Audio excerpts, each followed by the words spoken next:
responsável que não perde o otimismo.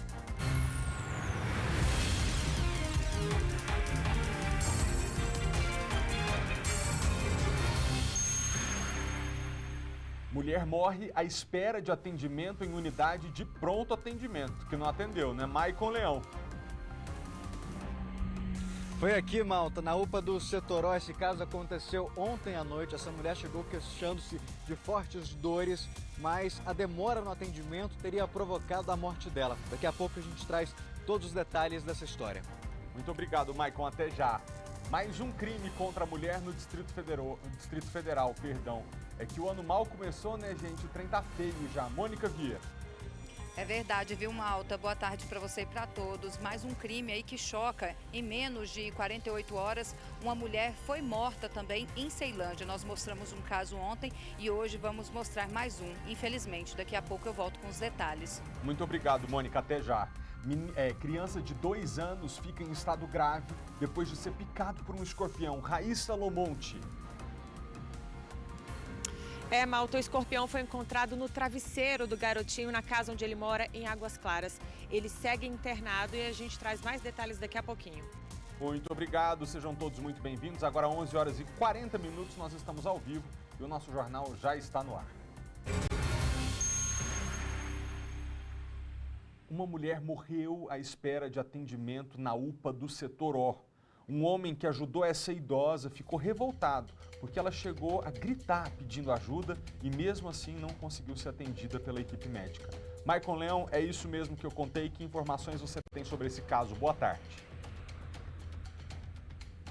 Exatamente isso, Malta. Boa tarde para você, para todo mundo que está em casa. Esse homem é inclusive o Renato, que está aqui ao nosso lado. Ontem ele veio trazer a esposa para atendimento aqui na UPA 2 de Ceilândia, que fica na expansão do Setoró. E enquanto essa esposa aguardava para atendimento, essa senhora chegou se queixando de fortes dores. E por conta do movimento, a demora para ser atendido. O Renato vai explicar para a gente, mas já adiantando, ele se emociona ao lembrar de tudo que viveu ontem. Renato, você estava ali naquele momento ali onde a gente está vendo as pessoas sentadas, que é a recepção, aguardando para o atendimento médico. Sua esposa já tinha passado pela triagem, mas essa senhora ainda não? Ainda não. Eu cheguei por volta das 9h40 da noite, minha esposa passou por triagem e recebeu a pulseira verde. E essa senhora, e continuei aguardando o atendimento médico. Aqui está o comprovante para que depois não seja negado que eu estive aqui. E por volta da 9h50, mais ou menos, a senhora reclamou de fortes dores nas costas e estava sem falta de ar. Quando ela sentiu falta de ar, todo momento, minha senhora, por favor, me socorre, eu estou morrendo. Por favor, me socorre, eu estou morrendo. E toda hora vinha chegando equipes do SAMU, equipes do bombeiro, e eles estavam tendo atendimento preferencial em relação aos que estavam aguardando atendimento. E essa senhora, ela estava numa cadeira um pouco dura, se virou de lado. Ela falou, minha senhora, não estou aguentando ficar aqui. Fui pedir uma cadeira para o senhor Márcio, que é o chefe da equipe de enfermagem. Ele falou, não tem cadeira nenhuma. Aí aguardamos mais um pouco, eu fiquei apoiando as costas dela, aqui no meu corpo. Aí depois eu vi que o lábio dela começou a ficar branco.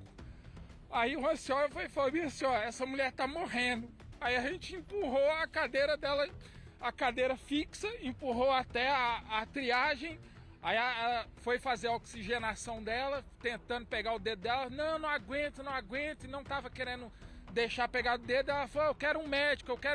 Aí quando conseguiu colocar a oxigenação, eu vi lá na tela 47, aí a enfermeira lá viu que é um caso urgente, nem colocou pulseira nem nada, chamou um médico e falou, a senhora está muito grave, aí já foi direto para a ala vermelha. Quando ela foi para a ala vermelha, não passou 10 minutos, a gente recebeu a informação que ela havia morrido. Todo mundo que estava aqui ficou revoltado. Aí chegou o senhor Márcio e falou, minha senhora, é um caso atípico, eu tenho 2 empregos, eu não estou aqui de brincadeira. Então, por favor, entendam que os médicos estão fazendo o que pode. Só tinha um médico para atender 20 pacientes internados, para atender os pacientes que iam chegar e os 7 pacientes na ala vermelha, que é como se fosse uma UTI. Por volta das 7 horas da manhã, Novamente, troca de plantão, apenas um médico para atender esses 7 pacientes que estavam em situação de emergência, de extrema emergência. Chegou novos pacientes com pulseira laranjada e com pulseira amarela. Com pulseira laranjada correndo risco de morte e mesmo assim aguardou várias horas para atendimento. Nato, no caso dessa senhora, do momento que ela chegou ali por volta de 9h40, durou quanto tempo até ela ser atendida lá? Pelo que a gente percebeu, depois que vocês levaram a cadeira lá, já com ela desfalecendo, foi mais ou menos quanto tempo? Ela ficou mais de 40 minutos aqui agonizando, pedindo socorro, e todo mundo ficou aqui consternado, né? Porque não podia fazer nada, perguntando, tem médico, a senhora tá morrendo aqui, vocês não vão atender. Isso foi bem assim, chegou o carro de bombeiro, a gente pediu auxílio ao corpo de bombeiro e à UPA, mas o corpo de bombeiro, eles vieram com soldado e sargento. O sargento provavelmente estava dirigindo a viatura e soldado, acompanhando outros pacientes. E no SAMU veio enfermeiro e condutor. E por que eu falo enfermeiro e condutor? Porque atrás do uniforme deles tem a informação enfermeiro e condutor. E nenhum desses conseguiu prestar o atendimento para a senhora. Nata, eu vejo que você se emociona. Como é que foi essa situação para você? Você vir buscar atendimento e você acabar prestando ali um primeiro amparo para essa senhora? Eu prestei o primeiro amparo com bastante emoção, porque eu imaginei que algum profissional da UPA ia prestar, ou seja enfermeiro, ou seja médico, ia prestar esse primeiro amparo.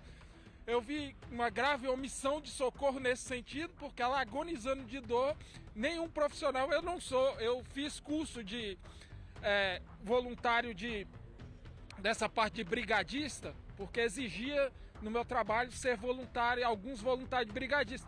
Os primeiros socorros, primeiro que você pede para a pessoa levantar a cabeça para o ar oxigenar melhor, mas infelizmente na situação que ela estava, o pouco preparo que eu tinha, não tive condição de prestar esse atendimento para socorrer.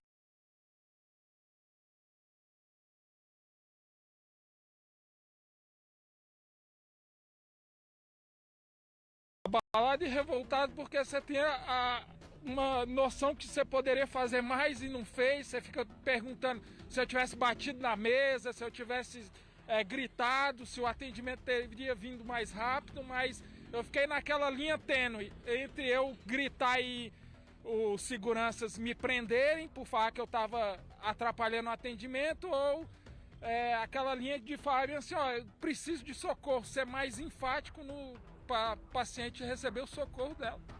Nato, obrigado pela sua participação. Vou pedir para você continuar com a gente e para o Rogério Silva mostrar para a gente. Malta, o atendimento agora, a gente não conseguiu levantar ali as informações de quantos médicos estão atendendo nesse momento, mas a gente vê que tanta recepção lá dentro está tão cheia que tem gente aguardando aqui do lado de fora. Olha, Maicon, o relato do Renato nos faz com que a gente se revolte de diversas maneiras, porque quantas são as vezes que a gente vem aqui ao jornal ao vivo e pede para que o paciente da rede pública de saúde tenha paciência, não seja violento, agressivo, não grite com o profissional de saúde, que evidentemente merece respeito. E aí você está ouvindo o relato de um cidadão que, com uma senhora idosa morrendo em seus braços, não sabia mais o que fazer, porque temeu ser mal interpretado, inclusive, pela equipe de segurança da UPA, como se ele estivesse querendo fazer arruaça por pouca coisa, mas não, havia uma senhora morrendo nos braços dele. O que a gente fica se perguntando, e é por isso que eu vou te passar a palavra agora, Maicon, será que houve falta de atendimento? Havia pessoal disponível para atender a essa paciente e houve um erro na hora de elencar o caso gravíssimo que chegava para ser atendido? Ou será que os profissionais de saúde dessa UPA estavam mesmo com a corda no pescoço, fazendo o que podiam para poder atender as pessoas, mas não estavam dando conta? Eu queria que passasse aqui para o estúdio antes, que eu gostaria que você lesse a explicação da Secretaria de Saúde na íntegra, para a gente tentar entender o que aconteceu. Malta, nossa produção fez uma série de questionamentos para o IGSDF, que é o responsável pela UPA, até para saber dessa superlotação, quantos médicos estariam atendendo, mas eles responderam a gente apenas em relação a esse caso específico, dizendo que a paciente deu entrada aqui na UPA do setor O às 21h57, foi admitida na sala vermelha às 21h58, ou seja, um minuto depois, com dessaturação, não respondeu à oxigenoterapia e teve uma parada cardiorrespiratória cerca de 5 minutos depois. Foi prontamente atendida, mas infelizmente não resistiu. Atenciosamente, a assessoria de comunicação do IGSDF.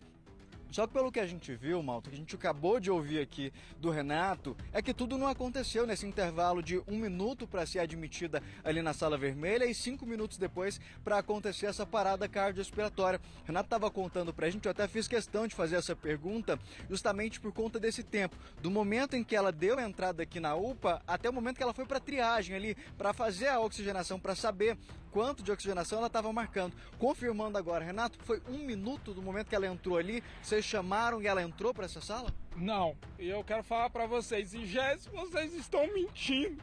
Vocês estão mentindo, não brinque com a vida das pessoas, não foi 1 minuto não. Para de querer se isentar de responsabilidade. Assumam o erro de vocês. Não mintam, isso é vida. Vocês não estão brincando com vidas. Isso é uma vida que se foi, é uma família que foi destruída por essa perda. Não brinque com vidas, vocês estão mentindo. Malta, a gente também questionou sobre essa questão da quantidade de médicos que estaria atendendo, como estaria essa demanda hoje, mas a gente não teve respostas.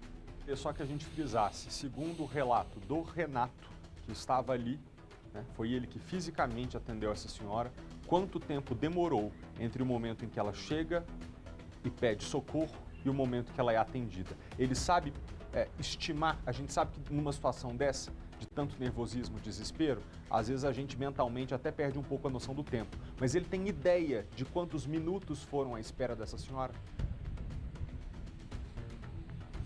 O Malta está questionando ali, a gente sabe que às vezes no meio ali do desespero a gente até perde um pouco dessa noção de tempo. Mas você conseguiria precisar do momento em que ela chegou até o momento em que vocês a levaram para essa sala lá da triagem, quanto tempo se passou? Se passou mais de meia hora. Eu sou especialista na área penal, né, e especialista na área de trabalho, jamais iria mentir, porque sei que se eu mentisse aqui eu estaria incorrendo em crime. Foi mais de meia hora que ela ficou aguardando ali, agonizando, querendo atendimento, e o atendimento não teve. Como eu falei, ela agonizando, pedindo pela vida dela, falando que ela ia morrer, e o atendimento não teve. Por quê? Porque a enfermeira que fica na triagem ali, ela acaba dando suporte na sala vermelha também. E muitas vezes fica sem enfermeira na triagem, porque sempre que na sala vermelha acontece algo mais grave, paciente dá alguma emergência na sala vermelha, automaticamente a enfermeira que fica na triagem sai correndo para ir para a sala vermelha. Então, muitas vezes, durante a madrugada, a triagem ficou sem atendimento porque a enfermeira foi dar suporte à médica que estava sozinha, uma médica só, para dar suporte para essa senhora. Não é culpa da médica, não é culpa dos profissionais de saúde aqui, a culpa é da falta de médicos aqui. Eles não responderam porque está faltando médico, não responderam que só tinha um médico para tratar de mais de 20 pacientes. E como é que fica o estado emocional desse médico?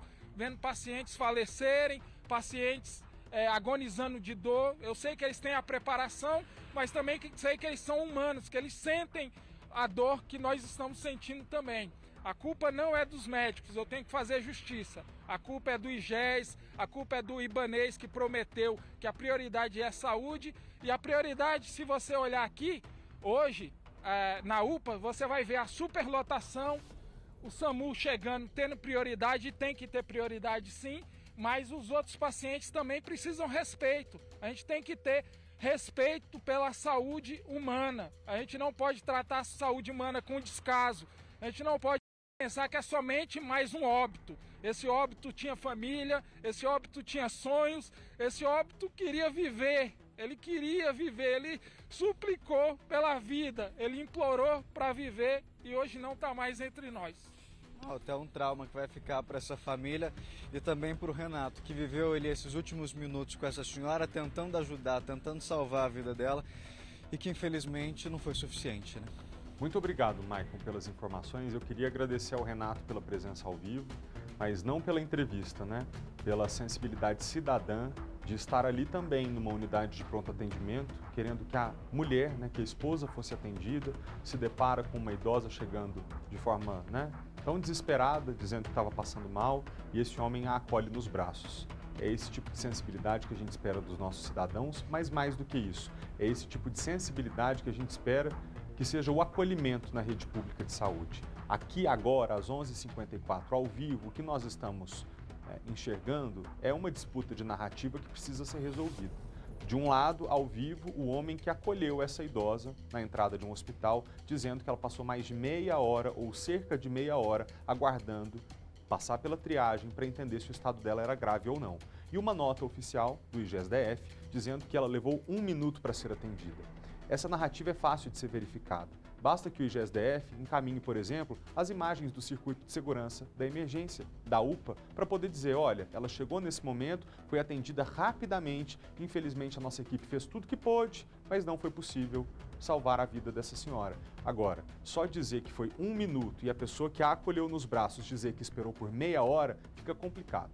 Aí a gente coloca em xeque a credibilidade das notas dos organismos oficiais e nós não podemos, né, aceitar passivamente que as notas não venham com explicações completas, claras, precisas. Muito obrigado, Maicon, pelas informações. Eu vou pedir até que a nossa produção retorne o contato com o IGESDF para informá-los, né? Talvez eles não estejam informados de que o Renato, que acolheu essa senhora no atendimento, diz o contrário, né? Às vezes a pessoa lá do IGESDF teve uma informação que não é verdadeira. E eles precisam saber que a gente tem aqui ao vivo uma pessoa que está dizendo: eu fiquei com essa idosa em estado grave nos meus braços meia hora até que ela fosse atendida. 11h56, um menino de 2 anos de idade foi picado por um escorpião e agora está em estado grave de saúde. Thomas Caetano Ribeiro foi, atacado por uma espécie considerada das mais perigosas, enquanto esse menino dormia na madrugada do dia 1º de janeiro. Vamos ver as informações que a gente tem agora. Olá, Malta. Olá a todos que nos acompanham. Eu falo diretamente do hospital onde o pequeno Thomas, de 2 anos e 8 meses, está internado aqui em Águas Claras. A mãe dele, a Adriana Caetano, que é jornalista, vai nos trazer mais informações, nos atualizar sobre o quadro de saúde do pequeno. Mas antes, Adriana, eu queria que você contasse como vocês se deram conta de que ele havia sido picado por um escorpião. Bem-vinda. Obrigada a todos. Depois que a gente dormiu, depois do Réveillon a gente dormiu, por volta de 4 horas da manhã, ele acordou gritando muito, eu estava dormindo ao lado dele, ele acordou gritando muito, colocando a mão na cabeça, que eu pensei inicialmente que era uma coceira, alguma dor de cabeça, pensei no máximo em dar um banho, em levá-lo depois para um hospital para ver se era algum problema na cabeça que ele estava tendo, mas chamei meu marido e ele teve a iniciativa de acender a luz e pedir para procurar algum bicho. E na hora a gente levantou o travesseiro, encontrou o escorpião, que era mais ou menos o tamanho da palma da minha mão. E ele identificou que era urgente, que era preciso correr imediatamente e sair de casa correndo para o hospital. Ou seja, talvez se ele não tivesse tido essa lembrança, de procurar por um bicho, você teria dado um banho, um cuidado paliativo, E é importante destacar, então, esse cuidado que se deve ter nesses casos. Agora você mora em uma residência, uma casa, não é isso? Isso, a gente mora em Arniqueira, numa região que já foi rural, que tem ainda animais por perto, tem obra, tem muitas questões que podem estimular ou ser mais fácil para a proliferação desse tipo de bicho. A gente já tinha encontrado um escorpião pequeno há alguns meses, a gente já sabia que outras pessoas na região tinham sido picadas ou já tinham encontrado, então ele deve ter tido esse alerta por causa disso, ele sabia que tinha esse risco de algum bicho peçonhento aparecer por lá e ele teve essa iniciativa na hora. E aí vocês foram para a rede pública? Isso, então foi muito importante ele ter a informação. Ele já sabia, tinha visto inclusive na imprensa, ele sabia que o hospital de referência era o HRT ou o HRAM, ele sabia que só lá teria o soro se precisasse e que era para lá que a gente tinha que correr. Eu não teria pensado nisso, mas ele imediatamente sabia que por ser criança era urgente e sabia para onde a gente tinha que ir. A gente foi direto, chegou a ligar para os bombeiros, eles confirmaram que era lá e o atendimento foi rápido graças a isso. E tinha o soro que o Thomas precisava? Tinha o soro. O HRT realmente tinha o soro. Não é todo mundo que precisa tomar soro, a gente nem sabia disso, mas é porque ele já chegou grave por estar vomitando muito e por ser muito pequeno. Eles já identificaram como urgente e ele precisou da dose máxima de soro logo que ele chegou. E aí, logo depois, vocês optaram por transferir para o hospital particular. Como foi essa mudança? Ele precisou de UTI por ser grave. Os médicos procuraram uma UTI na rede pública porque a UTI do HRT está inativada por problemas estruturais. Procuraram em outras unidades, procuraram na rede pública conveniada ao SUS, chegaram a achar uma, mas não estava tão disponível assim para receber. Enquanto eles procuravam, a gente procurou esse hospital, porque a gente já conhecia, pelo nosso plano de saúde. Eles imediatamente se disponibilizaram a receber. O plano disponibilizou uma ambulância e foi feita a estrutura com a médica do HRT, mas eles trouxeram para cá, onde teria mais estrutura, mais médicos para recebê-lo, graças a Deus. Certo, felizmente, né? Vocês têm esse suporte. E hoje, como está o Thomas? Graças a essa possibilidade que a gente tem de estar no hospital com muita estrutura, com muitos médicos, eles estão fazendo todo o possível para atendê-lo em estruturas e procedimentos que a gente não teria em outro lugar. Ele precisou passar por uma ECMO, que é um procedimento que o sangue dele passa todo por esse aparelho por fora para voltar para o corpo dele, para tirar a sobrecarga do coração, e já começou a fazer efeito. O coração dele já está respondendo melhor. Alguns medicamentos que estavam sendo colocados para o coração dele reagir já estão sendo tirados. O veneno atinge diretamente o coração e depois começa a atingir rins e fígado. Chegou a atingir um pouco, ainda está um pouco estável, mas já estão mudando os medicamentos, porque ele começou a urinar, começou a responder. O pulmão dele estava encharcado, já está melhorando, já está mais limpo. Então, de ontem para hoje, o quadro já tem melhorado, acho que graças às orações, mas graças à equipe gigantesca que está acompanhando ele. E os médicos falaram se ele vai precisar de uma transfusão de sangue? Ele precisou essa noite de um pouco de sangue, sim, por conta de coagulação, né, que sangrou um pouco por conta do processo. Eles disseram que ele ainda não precisa de outras doses, mas que é importante a doação de sangue. A gente não sabe se outras crianças estão precisando, então a gente sempre estimula a doação de sangue. Inclusive informaram para a gente que, se for para ele precisar, pode doar em nome dele no Hemocentro São Lucas, que fica ao lado do Hospital Brasília do Lago Sul, ou qualquer outro hemocentro, porque a gente sabe que várias crianças podem precisar. É sempre bom doar, porque ainda mais nessa época de férias, os bancos caem muito, então muitas crianças podem precisar e é sempre importante estimular isso. Adriana, olha, muito obrigada pela sua participação e a gente espera noticiar em breve a alta do Thomas. Muito obrigada, continue em oração, porque está fazendo muita diferença. Obrigada. Certeza, melhoras para ele. Olha só, Malta, a gente conversou com o Israel Pinheiro, que é biólogo da Secretaria de Saúde, e ele explicou o que deve ser feito nesses casos de picada por escorpião. Vamos conferir. Os escorpiões estão presentes em todas as regiões administrativas do Distrito Federal. Impedir a visita deles no interior da residência é muito importante, para que não ocorram acidentes. Mas o que fazer? Bem, primeiramente a gente tem que evitar acumular materiais que sirvam de abrigo ou esconderijo, restos de materiais de construção, entulho, madeira acumulada ou mato alto. Vale a pena a gente utilizar também barreiras físicas que impeçam o acesso do escorpião ao interior da casa. Por exemplo, colocar telas nos ralos e janelas, instalar rodo de vedação nas portas, eliminar frestas em paredes, nas instalações elétricas, nas instalações de telefone e de esgoto. O controle de baratas também é muito importante, principalmente utilizando inseticidas sólidos como pó ou gel. O uso de pulverização de inseticidas normalmente faz com que os escorpiões se espalhem no imóvel, aumentando as chances de acidentes. Sempre é importante vistoriar as roupas, toalhas e calçados antes de usar. Afastar as camas, sofás e berços das paredes é muito importante também. Em caso de acidente, é importante lavar o local da picada e se dirigir imediatamente a um hospital da região. Quando possível, ligue para a Vigilância Ambiental para que a gente possa auxiliar nas medidas de prevenção e controles de escorpiões. O nosso telefone é o 2017-1344. A Secretaria de Saúde também conta com o serviço do Centro de Informação e Assistência Toxicológica, que funciona 24 horas. É uma equipe multidisciplinar que dá orientações nos casos de envenenamentos, como por picada de escorpião. O telefone deles é 0800 644 6774.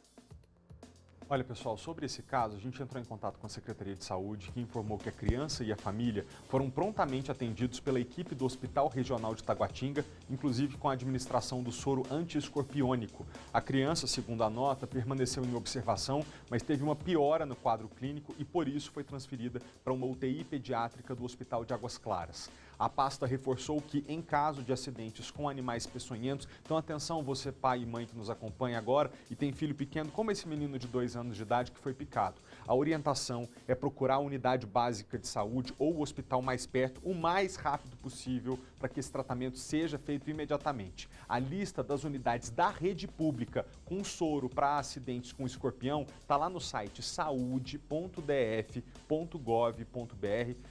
Você que está em casa, por gentileza, dê uma conferida em volta do berço ou da caminha do seu filho, da sua filha. Você está vendo o apuro que essa família está passando por esse acidente, né? Nossas orações para essa mãe e para essa família, que esse menino se recupere o mais rápido possível e que esse episódio não passe de um susto.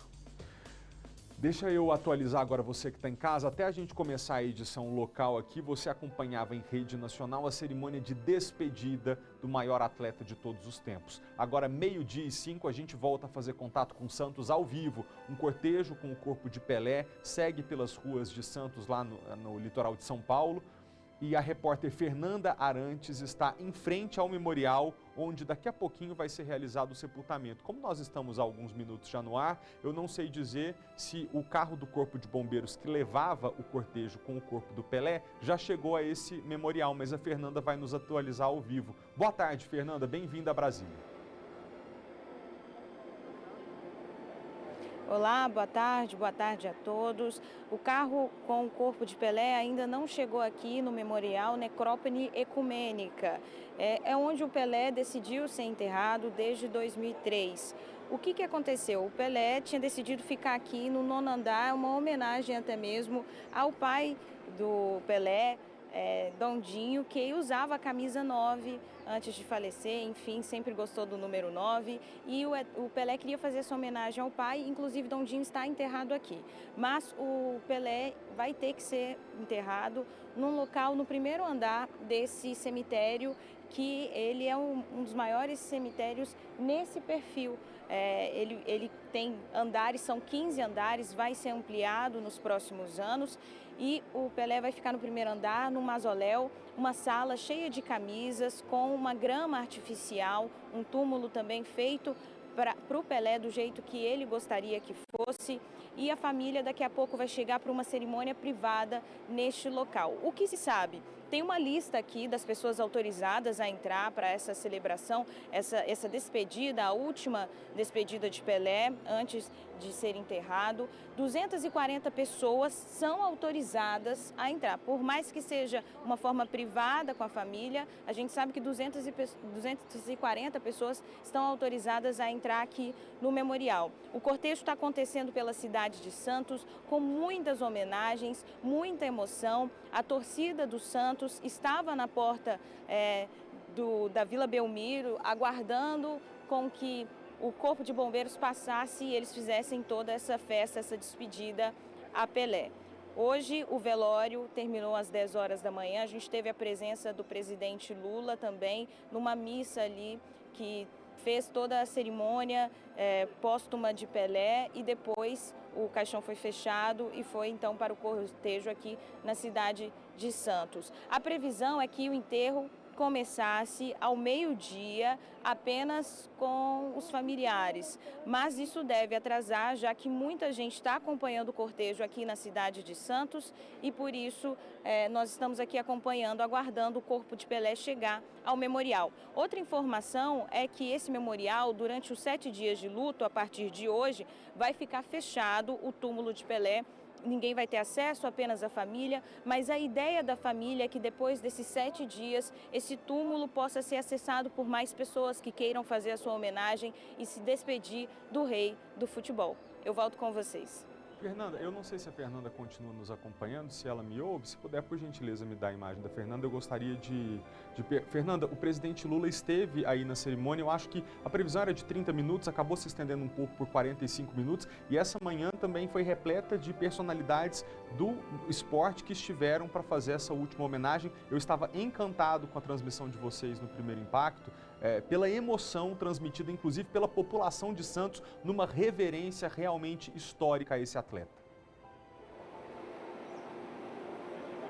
Exatamente. O presidente Lula ia ficar apenas 30 minutos, pousou num estádio bem pertinho da Vila Belmiro, que é da Portuguesa Santista, muito tradicional do futebol, e seguiu para a Vila Belmiro, se emocionou, a primeira-dama também saiu de lá emocionada. O presidente Lula fez questão de ir direto na família, se despedir também de Pelé, ficou ali próximo ao caixão. A gente sabe que outras personalidades, autoridades também estiveram presentes. A primeira a chegar foi Gilmar Mendes, do Supremo Tribunal de Justiça. Então, a gente sabe a importância de Pelé, que também já foi ministro. Estavam aguardando a presença de Fernando Henrique Cardoso, que o Pelé foi ministro de Desporto do ex-presidente Fernando Henrique Cardoso.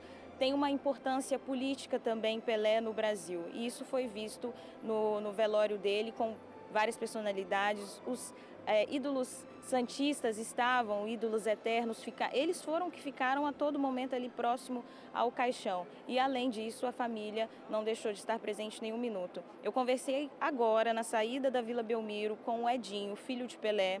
Ele agradeceu todo o carinho e estava muito emocionado e só conseguia falar em gratidão.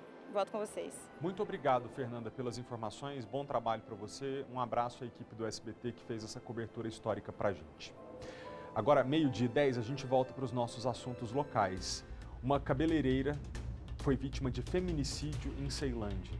Não é tão triste a gente começar 2023 tendo que encarar a realidade de que esse ainda é um problema gravíssimo, talvez um dos mais urgentes para serem resolvidos aqui no Distrito Federal e no Brasil. O companheiro dessa mulher, com quem ela teve uma filha, né? Inclusive estava recém-nascida, agora foi atacada e morta. Mônica Vieira, boa tarde para você. Agora é aquela coisa, né? Não foi a primeira vez que essa mulher foi agredida, é isso? Oi, Malta, é isso mesmo. Boa tarde para você e para todos que nos acompanham. Em novembro do ano passado, essa mulher já teria sido agredida pelo companheiro com quem estava há um pouco mais de um ano.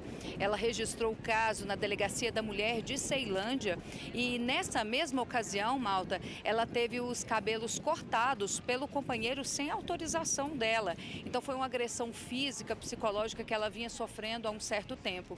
Quando ela registrou o boletim de ocorrência em novembro do ano passado, eles encaminharam essa mulher para um abrigo.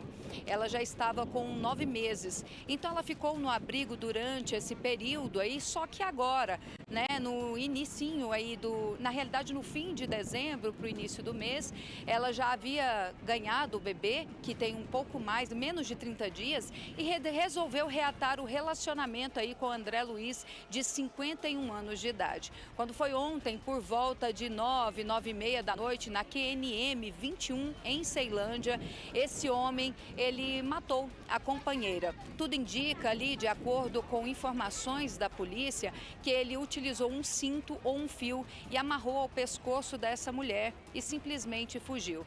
Familiares encontraram o corpo dela e acionaram a polícia. Ele fez tudo isso na frente do bebê, que não tem ainda 30 dias. Agora a polícia tenta localizar esse homem, o André Luiz, de 51 anos, que cometeu esse crime friamente e desapareceu. A polícia tenta localizá-lo ainda. Nós estivemos no local, a nossa equipe esteve no local hoje pela manhã. Os vizinhos informaram de forma muito tímida, Malta, o receio em falar desse caso.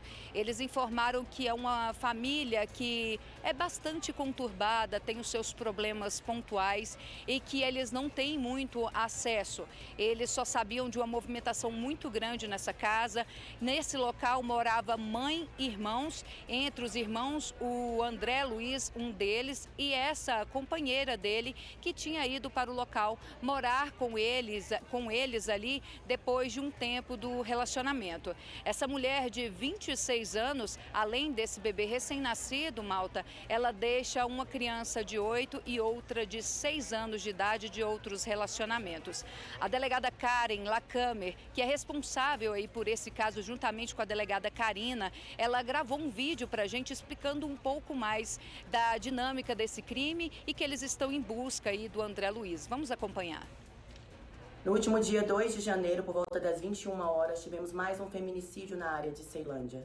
A vítima, uma mulher de 26 anos, foi enforcada pelo seu companheiro, André Luiz, de 51 anos. E tudo aconteceu na frente do bebê de 1 mês de idade.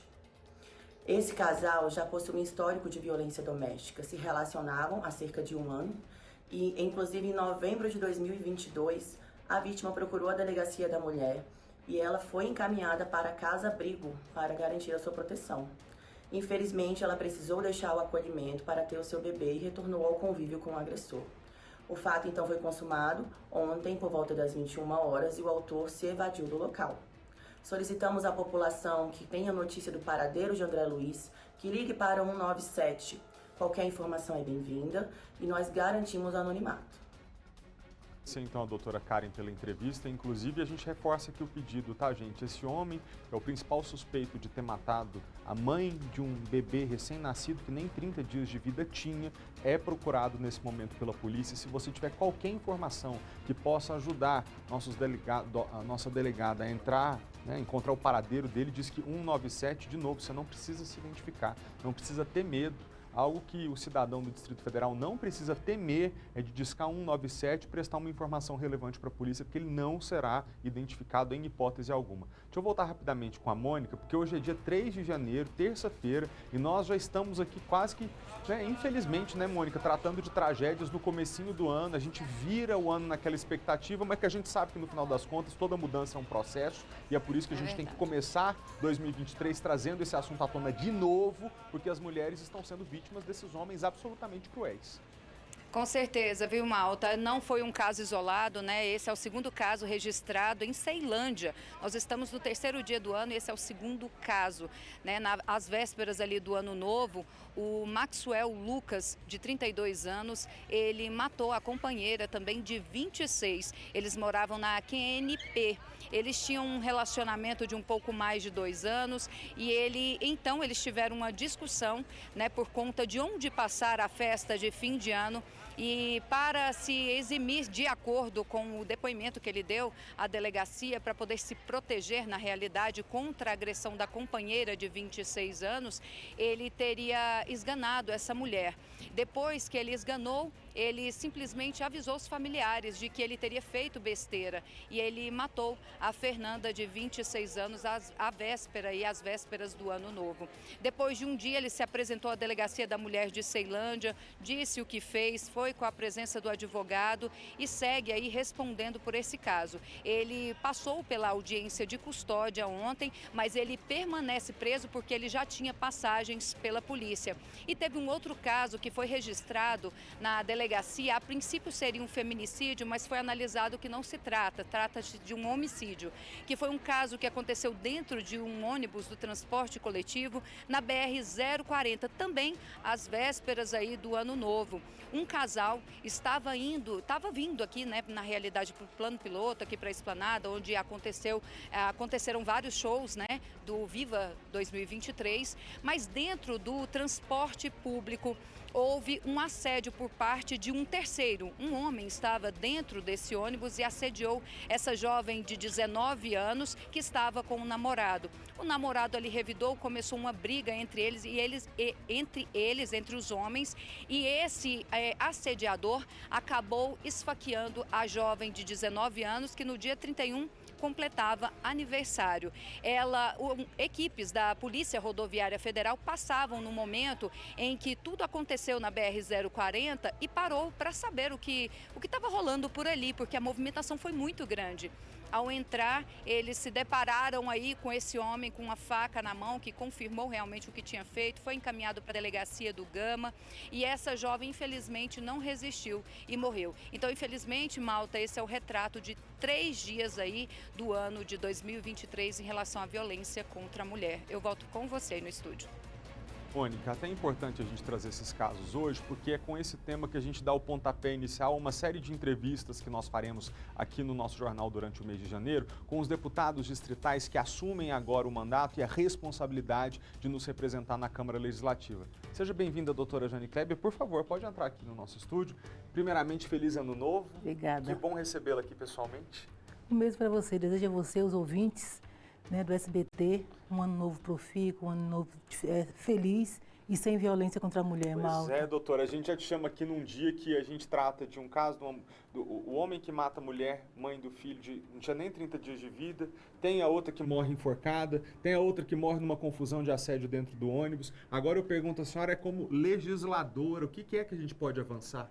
Então, eu queria só fazer um comentáriozinho com relação à morte da moça que morreu no coletivo ali, porque ela foi assediada e recusou o assédio. Estava acompanhada do namorado, então mais que natural recusar. Em razão disso, ela é agredida e morta. Então, para mim, isso é feminicídio sim, porque está claro a questão de gênero. Ela morreu por ser mulher e não aceitar o assédio. Então, para mim, são 2 feminicídios, o que nos entristece muito. Hoje, eu assumi a comissão, a Procuradoria da Mulher. O que significa isso? Para mim, simbólico, porque eu venho para o parlamento com esse desejo de trabalhar contra a violência doméstica, trabalhar pelo empoderamento da mulher, falar de empreendedorismo, de todas as pautas necessárias ao fortalecimento da mulher. E essa é uma das que me machuca muito. Eu vejo, o ano iniciou, 3 dias do ano, 2 mulheres mortas. Olha que estatística péssima, né? Então, nós vamos ter que usar a Procuradoria, que tem essa função de fazer esse debate o debate público contra a violência e buscar parcerias no governo ibanês, nas secretarias, Secretaria da Mulher, de Justiça, para que a gente possa implementar políticas públicas que consigam livrar essas mulheres.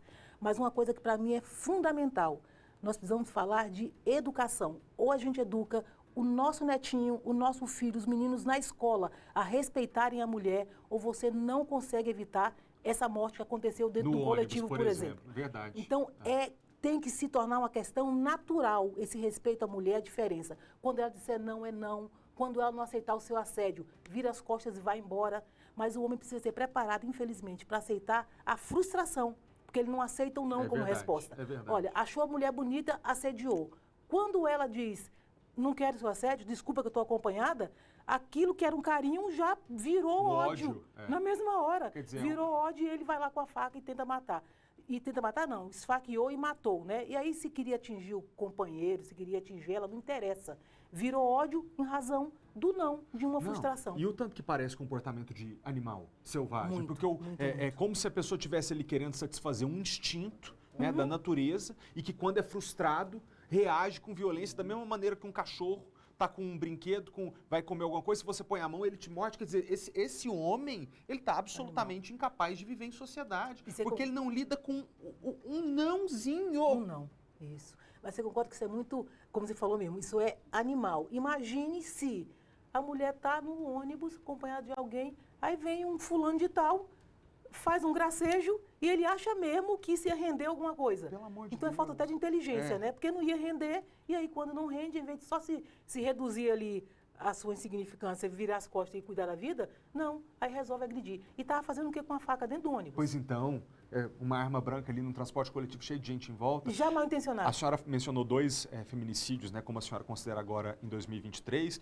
mas isso a gente ainda está colocando ali na tarja 3 mulheres mortas em 3 dias, porque teve o feminicídio do dia 31. Quer dizer, exatamente. A gente está realmente vivendo uma situação calamitosa. Eu queria pedir licença para a senhora num minutinho, porque, gente, veio a calhada a doutora Jane nos encontrar aqui hoje, num momento em que esse tema volta ao noticiário, mas a função também dessa entrevista é familiarizar o rosto dos nossos distritais com o nosso grande público, para que você em casa também seja acostumado a acompanhar a política, acompanhar o que está acontecendo na CLDF, porque político decente não tem medo de ser acompanhado nem pelo público, nem pela imprensa, porque está ali para trabalhar. Então eu queria apresentar ao público um rápido resumo da trajetória da senhora. Pode rodar, pessoal. Doutora Jane é natural de Brasília. Delegada da Polícia Civil, foi atleta de vôlei, enfermeira, professora de geografia na rede pública e diretora do Sindicato dos Professores. Exerceu diversos cargos, como secretária de Estado de Políticas para Crianças, Adolescentes e Juventude, administradora de Sobradinho e chefe da Controladoria Jurídica da Codeplan. Em 2018, ficou como suplente na CLDF. Agora, eleita, começa o mandato em 2023 como presidente da Comissão de Segurança.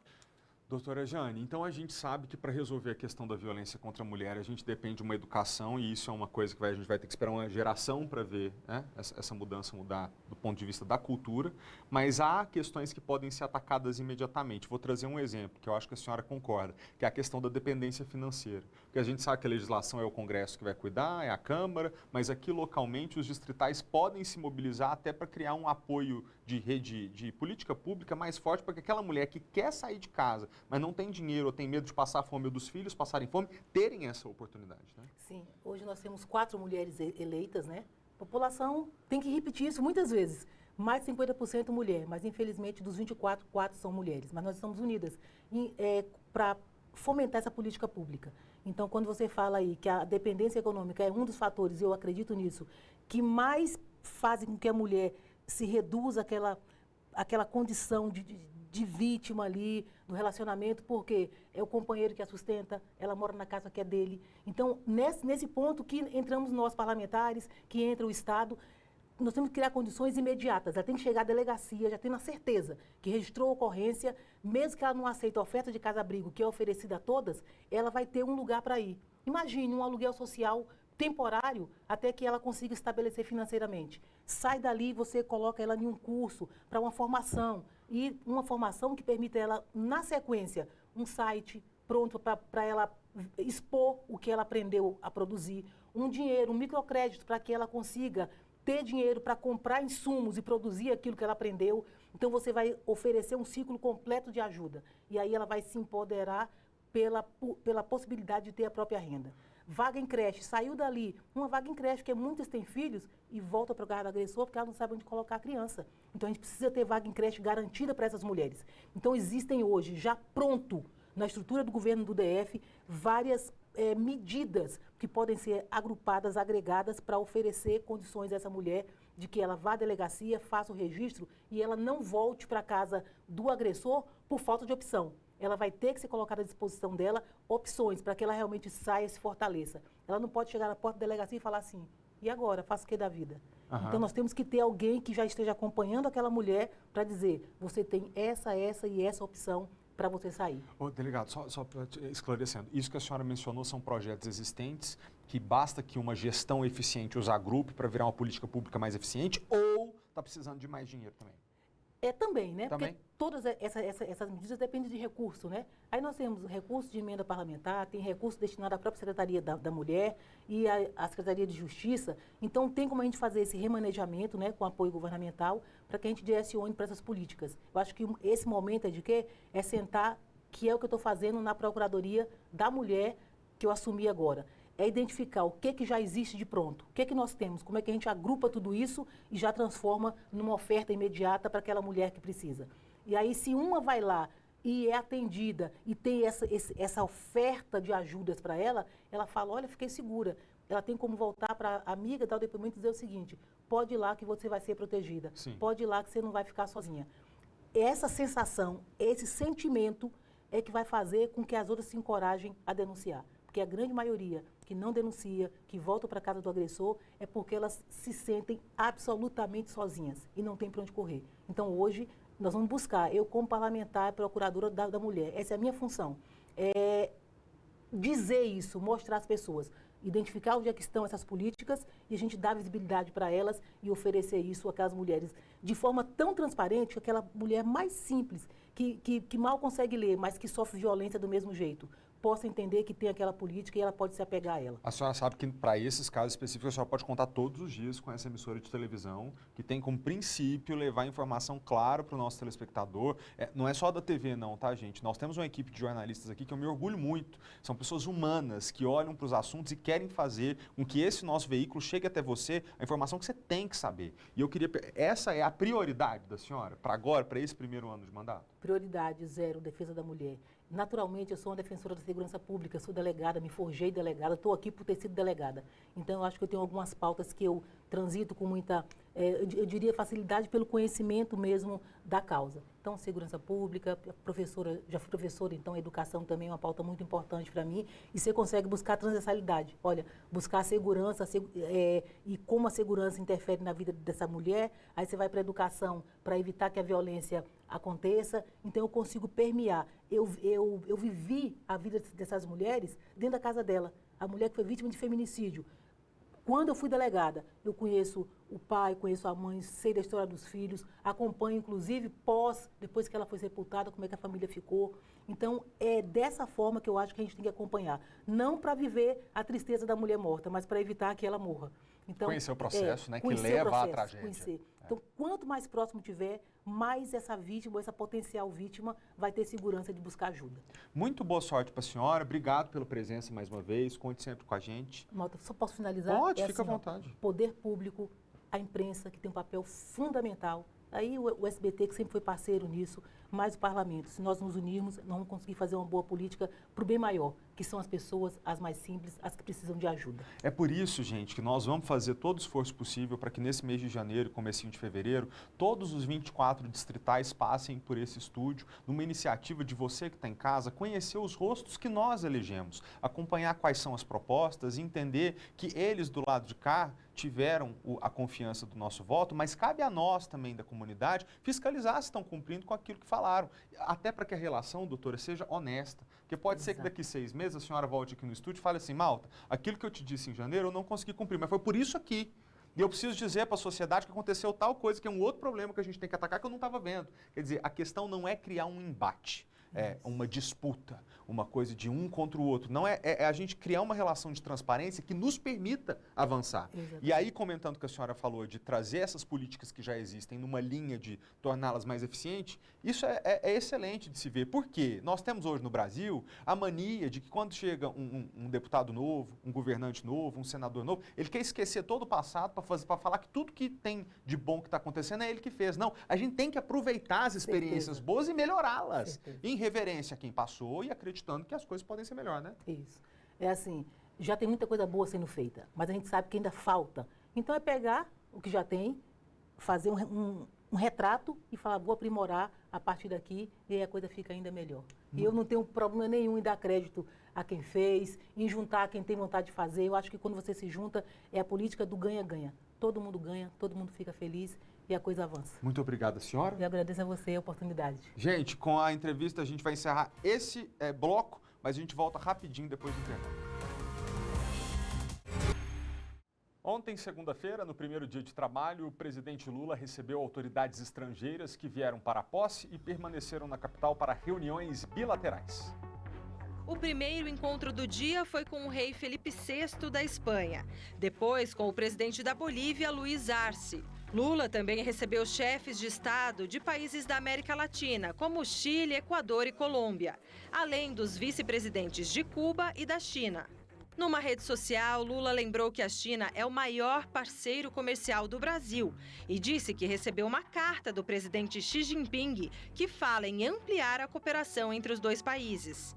Depois da conversa, o presidente da Argentina, Alberto Fernandes, confirmou que vai receber Lula oficialmente no dia 23 em Buenos Aires. Personalmente, creo que o presidente Lula é líder regional e que le va a dar impulso à América Latina muito importante.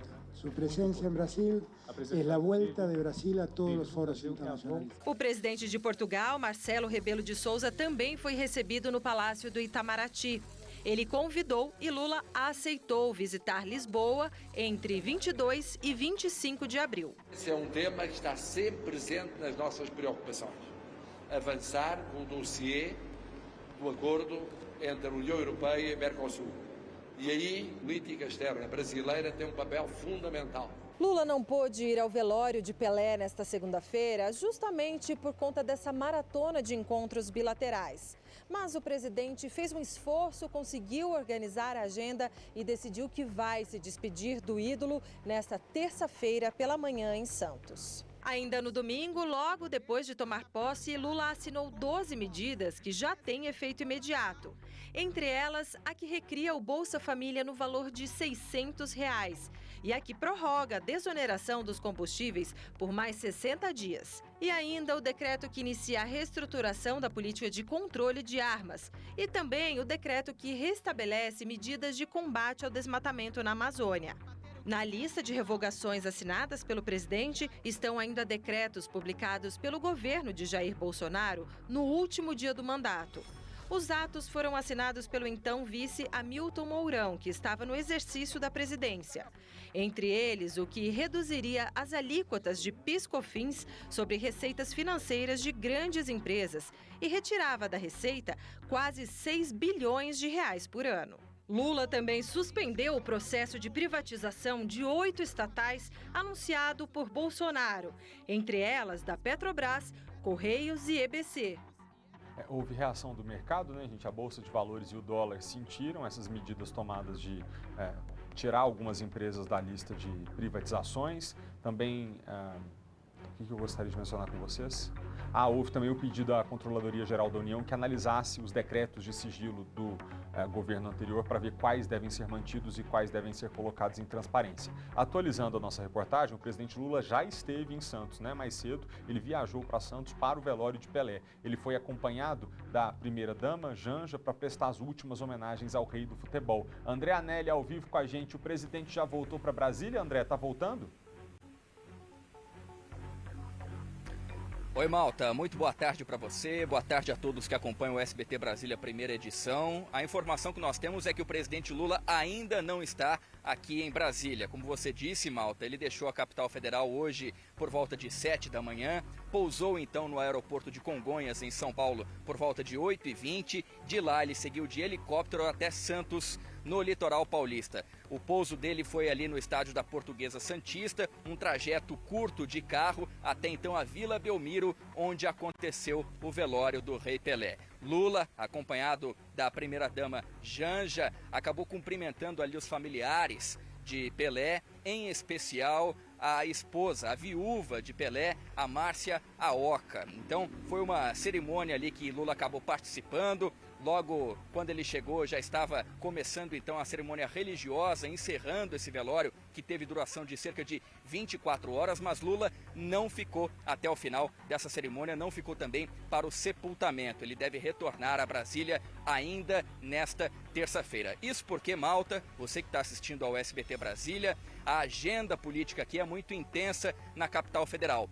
Novos ministros estão assumindo os cargos nesta terça-feira. Lembrando que todos eles, todos os 37, já tomaram posse nos seus cargos, só que ao longo dessa semana, então, eles vão assumindo os cargos de forma simbólica, justamente por uma formalidade também, para mostrarem, então, que estão realmente assumindo essas pastas. Agora de manhã foram as posses de Silvio Almeida, no Ministério dos Direitos Humanos, também Renan Filho, no Ministério dos Transportes, e Cida Gonçalves, no Ministério das Mulheres. Agora há pouco a nossa equipe acompanhou aqui também a cerimônia que acabou marcando, então, a posse, o fato de ter assumido, então, o Ministério, o Luiz Miranda, ele que, então, aliás, o Luiz Marinho, ele que, então, acabou assumindo o Ministério do Trabalho, Previdência e Emprego. Ele já fez parte desse ministério nos anos de 2005 a 2007, entre o primeiro e o segundo mandato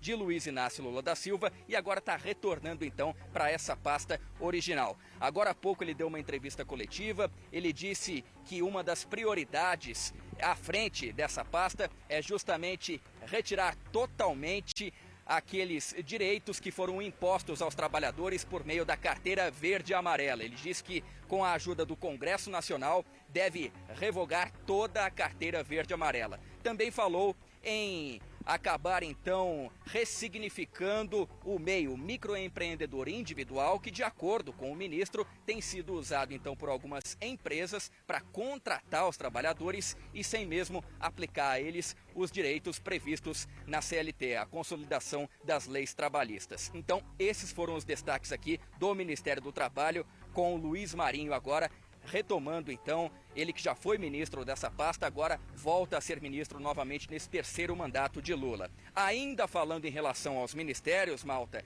agora à tarde, novos ministros assumem os cargos. Paulo Pimenta, na Secretaria de Comunicação, tem um status de ministério.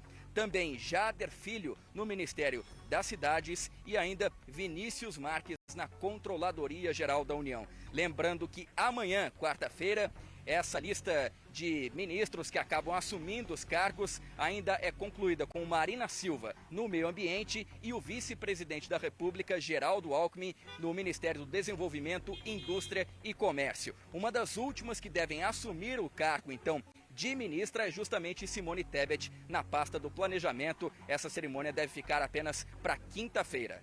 Malta. Obrigado, André. Bom trabalho para você. Ainda sobre política nacional, a revogação de uma série de normas sobre armas foi uma promessa da campanha de Lula, não é? E uma nova regulamentação será discutida. Nas primeiras horas depois da posse, veio o anúncio do novo governo. Foi publicado um decreto que, entre outras medidas, suspende aquisição e transferência de armas e munições de uso restrito para caçadores, atiradores e colecionadores, os chamados CACs, e para particulares. Limita para 3 o número de armas de uso permitido por CAC. Bloqueia a concessão de novos registros para atiradores e caçadores. Impede novos registros de clubes e escolas de tiros. E cria um grupo de trabalho para propor nova regulamentação para o Estatuto do Desarmamento de 2003. Nós definimos uma moldura normativa que eu diria que é de transição entre um regime de liberou geral para o restabelecimento de um regime sério de controle responsável de armas no Brasil. As medidas foram publicadas no Diário Oficial desta segunda-feira e fazem parte de uma série de promessas de campanha do presidente Lula. Nos últimos 4 anos, desde a posse de Jair Bolsonaro, mais de 700 mil armas foram autorizadas pelo Exército para os CACs.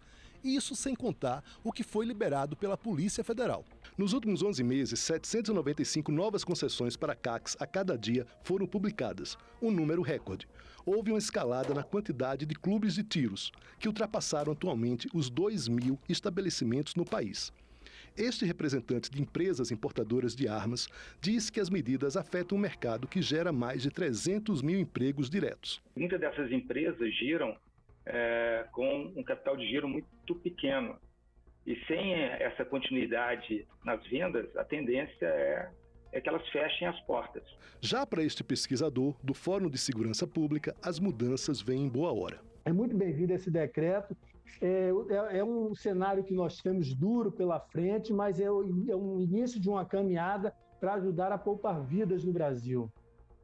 Pessoal, quem assistiu à posse do presidente no domingo, se lembra que quando ele fez o discurso à nação, ele chamou o teto de gastos de estupidez. Vocês estão lembrados? O teto de gastos é aquele limitador criado pela lei que fala que tem que ter o limite do gasto público para o ano anterior. Se eu não me engano, a regra é no máximo do limite da inflação. Então ele disse que pretende trabalhar para acabar com isso e ontem Fernando Haddad, assumindo o Ministério da Fazenda, disse que promete ainda nesse semestre mandar uma outra forma, uma outra âncora fiscal para o Congresso para que o teto de gastos seja derrubado. Muito bem, as declarações de Lula sobre o teto de gastos e as primeiras medidas na área da economia que nós enxergamos, que nós vimos aqui, não foram bem recebidas lá pelo mercado financeiro. A bolsa caiu, assim como as ações da Petrobras. Começou daquele jeito. O mercado financeiro não perdeu tempo para deixar claro que não gostou do que viu a partir da posse de Lula. Os investidores ficaram com o pé atrás ao ouvir Lula chamar de estupidez o teto de gastos, porque isso bate de frente com o equilíbrio das contas públicas, aquela balança entre tudo que o governo arrecada e tudo que o governo gasta. Nem a promessa do ministro da Fazenda, Fernando Haddad, de apresentar ainda no primeiro semestre deste ano qual vai ser o caminho para levar a responsabilidade fiscal ajudou. E tinha mais. Lula tirou do horizonte da desestatização que vinha sendo tocada no governo Bolsonaro os Correios, a empresa Brasil de Comunicação e a Petrobras. Resultado, os papéis da petroleira vieram abaixo. Outro motivo para a desconfiança dos investidores, a prorrogação até o final do ano da desoneração do diesel e do gás de cozinha. E por mais 60 dias da gasolina e do etanol. Em bom português, é menos dinheiro que entra no caixa do governo. Mais risco fiscal, ou seja, mais risco de que o governo não cumpra suas obrigações, o que pode aumentar a dívida pública e causar crise financeira, afastando os investidores. Existe um risco, sim, de que a gente faça aporte de recursos e que a gente não tenha a contrapartida do crescimento econômico. Já outros setores da economia encararam a tomada de posição do novo governo com mais otimismo. Foi muito positivo ver o novo presidente enfatizar a importância da reindustrialização e do combate à desigualdade. A indústria incentivada poderá ser uma importante locomotiva para diminuir a desigualdade, crescendo e criando empregos mais qualificados e de melhor qualidade. Bom, vamos voltar aqui para o nosso noticiário local agora. As chuvas fortes voltaram a causar problemas sérios em Valparaíso de Goiás. Ô, gente, é uma tristeza. Uma enxurrada danificou até as casas dos moradores de um condomínio. O repórter Maicon Leão foi até lá para ver essa situação de perto. E o que chama a atenção é que esses problemas já tinham ocorrido no mês passado. Não é isso, Maicon? É com você. Exatamente, Malto. O ano é novo, mas o problema é velho, inclusive de anos anteriores. A gente está de novo aqui em Valparaíso de Goiás. Essa rua aqui atrás de mim, sim, isso aqui é uma rua, a Rua Rio de Janeiro. Esse barranco aqui onde nós estamos, antes, nesse exato local aqui em que eu tô, ficava o muro do condomínio Florida Ville. Só que com a chuva de sexta-feira, ele acabou caindo. A gente tem inclusive imagens para mostrar para vocês da enxurrada. Isso daqui se transformou numa verdadeira cachoeira. A água que vinha da parte de cima de Valparaíso de Goiás desceu toda aqui dentro do condomínio, trazendo, além do muro, terra, muita lama. Este carro estava estacionado bem aqui, ó, nessa vaga, bem em frente à casa do proprietário do veículo, e olha o estado em que ele ficou. Deu perda total no carro. A gente percebe toda a contorcida que a lataria do lado de dentro. Eu pedi pro Rogério Silva vir comigo. A gente percebe, dá para ter noção da quantidade de lama. Aqui na parte onde fica um passageiro e motorista, completamente tomado pela lama, o banco de trás também. Essa lama já foi retirada daqui, mas ainda ficaram os destroços dessa tragédia. Imagina o desespero desses moradores aqui do condomínio em casa, quando essa chuva vem, derruba muro, essa água invade. A gente consegue ver esse outro carro que estava na outra vaga, também foi atingido. Rogério Silva vai mostrar pra gente aqui à frente, completamente quebrada também, todo danificado, para-brisa, frente, farol, até mesmo essa grade aqui onde ficavam as plantas, danificada. Essa casa aqui, Malta, funciona da seguinte forma: embaixo é uma e em cima é outra. A Defesa Civil, inclusive, já pediu para que esses moradores deixassem o local por conta do risco das próximas chuvas. A gente está num período de chuvas intensas que deixa a situação ainda mais tensa para esses moradores que chamaram o nosso jornalismo aqui, que eles querem uma resposta de como vai ficar a situação para os próximos dias. Os moradores, até quem mora mais ali para frente, mais perto do início do condomínio, tá com medo. A água não chegou a invadir como aqui, mas lá também o barulho, o desespero, como que foi?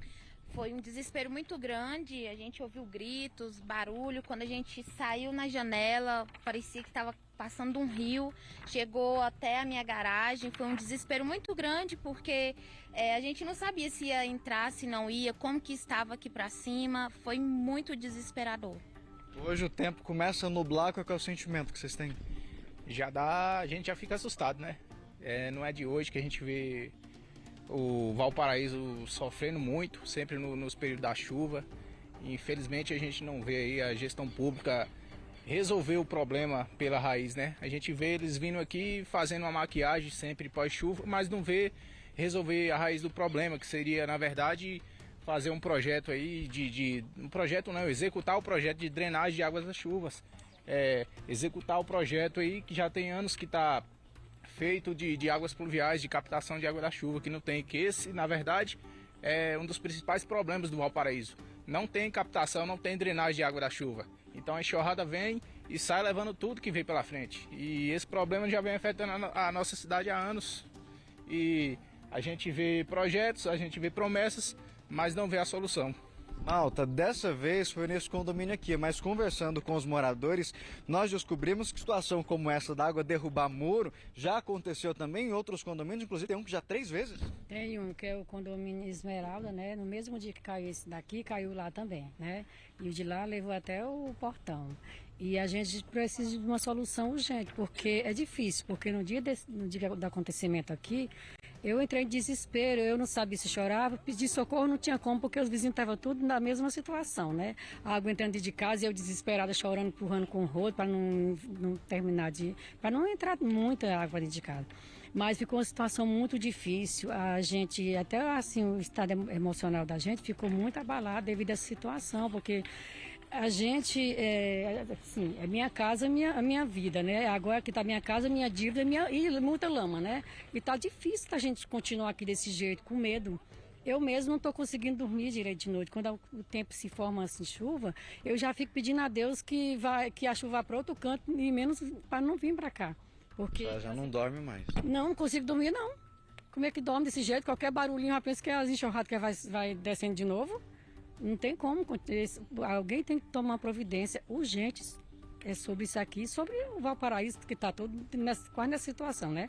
Malta, para algumas pessoas, aquele barulhinho de chuva traz tranquilidade, ajuda a pessoa a dormir, mas aqui no Valparaíso não funciona assim. Aqui é terror, filho. Dá medo. Dá medo. Não tem como ficar tranquilo desse jeito. Até de dia eu saio de casa, às vezes eu vou dormir, deixo meu neto, eu falo assim... Miguel, eu vou dormir, se chover, minha filha chama a avó, tá bom, eu começo a explicar, a avó, começou. Eu já acordo atordoada, filho. Não tem como continuar desse jeito, não. Haja estado emocional pra gente. Daqui uns dias, meu Deus, como é que vai acontecer com a gente, nesse lugar? Se alguém não tomar uma providência, o prefeito, esse povo todo. Porque aqui realmente foi uma obra muito louca, né? Porque cadê os engenheiros da Caixa? Cadê os engenheiros do município? Da construtora, de tudo aqui, né? Por que aceitaram fazer uma obra desse tamanho num lugar desse? Que aqui era um córrego, né? Malta, por falar em estado emocional, a gente revendo aí as imagens, foi um desespero para quem estava aqui. Agora imagina para quem estava no trabalho e de repente recebe aquele vídeo que a sua casa está assim sendo tomada pela água, que a rua que passa bem em frente à sua garagem se transformou num verdadeiro rio. Foi assim com a senhora. Como é que foi quando a senhora recebeu o vídeo? Sim, eu estava no trabalho quando me mandaram os vídeos. Eu fiquei desesperada, né? Porque para saber o que estava acontecendo, né? Não só na minha casa, mas com todas as outras, né? E rezando, porque graças a Deus não aconteceu nenhuma tragédia assim, não ceifou nenhuma vida, né? Mas foi desesperador.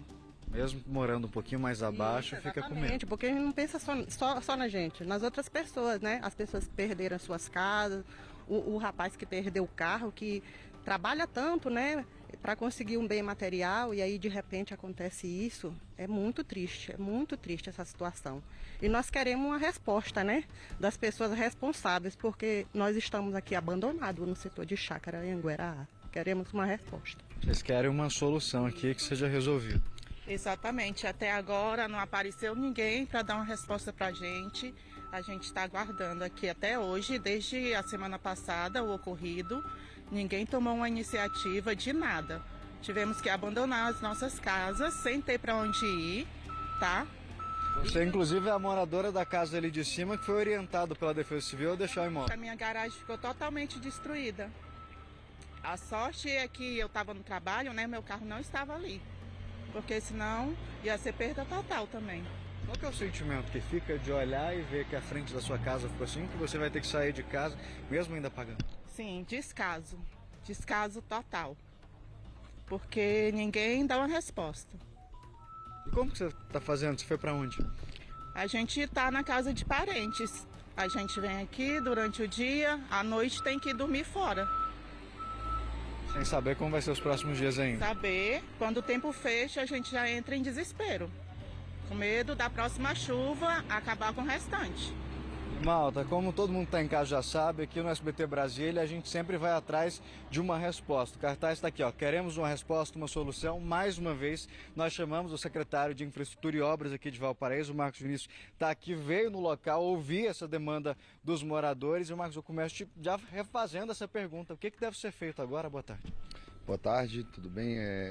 Aqui a gente já tem uma obra licitada com recurso em conta para poder executar o que a gente chama de consórcio Anhanguera. Essa obra é uma obra no importe de 62 milhões e que vai aí conseguir trazer mais qualidade de vida para os moradores do bairro Anhanguera. Essa obra ainda não começou de forma mais eficaz por conta do período chuvoso.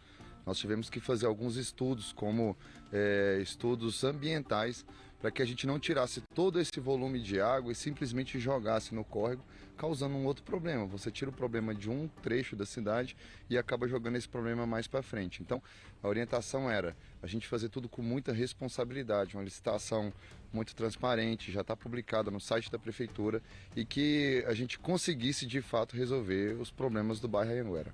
Tá, vou chamar o senhor para a gente vindo para cá, inclusive saiu agora, mas tinha umas máquinas já fazendo o serviço ali para limpar a via. A gente percebe, a gente esteve com o senhor antes da virada do ano mostrando problema em outras ruas aqui do setor que fazem parte desse pacote, mas o que teria acontecido aqui para provocar essa situação?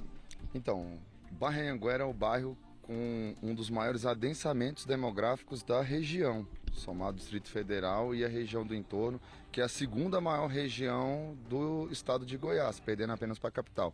Houve um crescimento muito grande e uma falta de planejamento por parte das gestões anteriores. Condomínios que foram aprovados há 10, 15 anos atrás, sem com que houvesse uma contrapartida eficiente para a cidade, com drenagem, com asfalto de qualidade.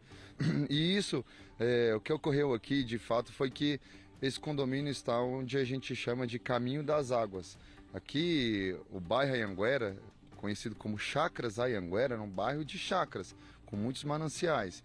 E aí esse adensamento ele foi provocando a chegada de construções, a impermeabilização do solo e direcionando a água com maior volume e maior força para alguns trechos da cidade. A gente vê que aqui teve um problema sério, que foi derrubado o muro do outro condomínio já caiu 3 vezes, e a gente percebe que isso é uma causa de um fenômeno da natureza e que a gente está aí à disposição para poder resolver o problema. Secretário, o que a prefeitura pode fazer agora, de forma paliativa, claro, precisa ser feito, executado esse pacote de obras, como a gente disse, só vai ser possível mesmo de forma concreta quando passar o período chuvoso, mas por enquanto, o que dá para fazer? Porque igual a gente está aqui, o muro que antes conseguia reter um pouco essa água, agora não vai conseguir segurar nada. Como que fica para esses moradores? O que dá para fazer?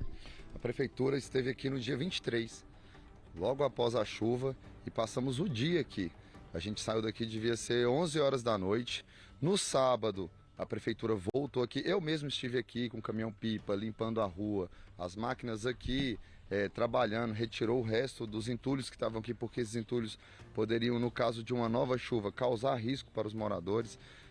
Fizemos a limpeza no sábado, trabalhou até 4, 5 horas da tarde, no sábado, dia 24, e durante todo o período nós estivemos ajudando aqui no bairro Anhanguera com as máquinas, fazendo a desobstrução das vias, fazendo a limpeza das ruas, e aí a prefeitura está à disposição. Inclusive hoje tem máquina aqui trabalhando, e o que for de responsabilidade da prefeitura, o prefeito Pablo já disse que a gente tem que se colocar à disposição e que é para a gente aí dar suporte para todos os moradores. Secretário, talvez não seja até a sua atribuição, mas como que fica agora o prejuízo desses moradores? Por exemplo, esses que precisaram deixar suas casas por orientação da Defesa Civil até que seja resolvido, o prejuízo do veículo, por exemplo, a quem recorrer?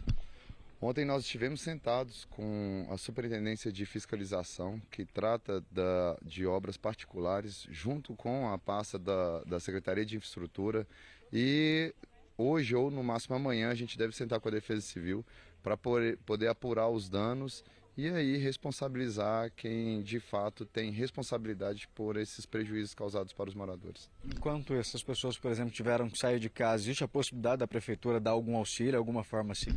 No dia a gente esteve aqui com a Secretaria de Assistência Social. A Secretaria disponibilizou um ônibus e caminhão para que as pessoas que moram aqui, que acabaram sofrendo esse prejuízo, pudessem ter esse suporte, oferecendo o transporte e também o abrigamento. De todas as pessoas desabrigadas, no caso aqui foram 4 unidades e no condomínio ao lado tiveram mais 3, apenas uma utilizou o abrigamento da prefeitura, mas já foi para casa de familiares. Secretário, então se a gente conseguir no ano que vem executar esse pacote de obras, foi a última virada de ano aí que esses moradores passaram com essa preocupação de toda chuva, o tempo começou a fechar, já perdeu o sono. Essa não é uma promessa do prefeito Pablo, essa é uma realização. Inclusive as obras elas já têm um local onde já iniciou uma parte de escavação para poder desviar essa água que desce para cá. E março para abril sem dúvida nenhuma a gente já vai ter escavações com manilhas aqui na Rua Tupi, Rua Guajajaras, acabando com o sofrimento dos moradores. Secretário, a gente chama para cobrar, para mostrar quando a situação está complicada, e está firmado aqui o compromisso, Malta, de como o secretário falou, lá em março, abril, voltar para mostrar também essa solução sendo resolvida, porque quando os moradores chamam, igual tá ali, ó, todo mundo com cartaz, cobrando uma solução, querendo voltar a ter uma noite de sono tranquila, a gente vem e também vamos voltar para mostrar se foi resolvido ou não, Malta. Obrigado, Maicon. É isso, assim, a gente tem ido a Valparaíso muitas vezes porque a comunidade tem nos acionado para relatar um problema desesperador, né? Imagina você olhar para o céu, ver o tempo fechar e pensar, meu Deus, será que hoje a noite vai ser tranquila ou eu tenho que me preocupar que a água vai invadir minha casa? E em todas essas ocasiões, o secretário Marcos Vinícius tem nos recebido e em todas elas dado o que a prefeitura vai fazer. Nesse último caso agora, que a gente acabou de ver, uma obra já licitada. Diz que estão esperando o tempo chuvoso passar. Faz sentido, não dá para fazer uma obra de grande porte se todo dia chegar chuva para derreter o concreto, né, o cimento que você está fazendo ali no campo de obra. Agora, passados alguns meses, né, quando chegar ali junho, julho, que já tiver tudo seco, a gente quer saber se a obra começou mesmo. 1h02. Um homem de 41 anos de idade foi preso em Cristalina, né, a 100 e poucos quilômetros daqui do Distrito Federal, já em Goiás, por falsificar documentos como certidão de casamento e comprovante de matrícula em universidades. E por apenas um documento falsificado, ele cobrava a quantia de R$2.000. Quem comprava os documentos falsos também pode ir para a cadeia. Vamos chamar a repórter Raíssa Lomonte para falar sobre esse caso para nós. Raíssa, é com você. Oi, Malta, boa tarde a todos. Esse visto saiu caro para essas pessoas, viu? As investigações começaram há 6 meses atrás. Essa é a Operação Legatio, que equivale à embaixada em latim. O homem, como você falou, tem 41 anos, é servidor público e mora em Cristalina, Goiás. E aí, para que os clientes conseguissem a aprovação no visto de diferentes países, ele falsificava todo tipo de documento, contra-cheque, comprovante de residência, declaração de bens e até matrículas em universidades. Isso para dizer que aquelas pessoas não tinham interesse de deixar o país definitivamente. Ele cobrava então R$2.000 por esse serviço e ainda dava dicas, uma consultoria de como as pessoas deveriam se portar na entrevista nas embaixadas. E aí, se o visto fosse aprovado, ele cobrava mais R$50.000, o que, de acordo com a Polícia Civil, é extorsão. Agora, ele vai ser acusado dos crimes de falsificação de documento público e particular e associação criminosa. As penas podem passar de 15 anos de reclusão. E olha só, como eu falei, essa investigação começou há 6 meses atrás com a prisão em flagrante de 7 pessoas que utilizaram esses documentos falsos produzidos pelo servidor. Essas pessoas podem ser condenadas a até 6 anos de reclusão.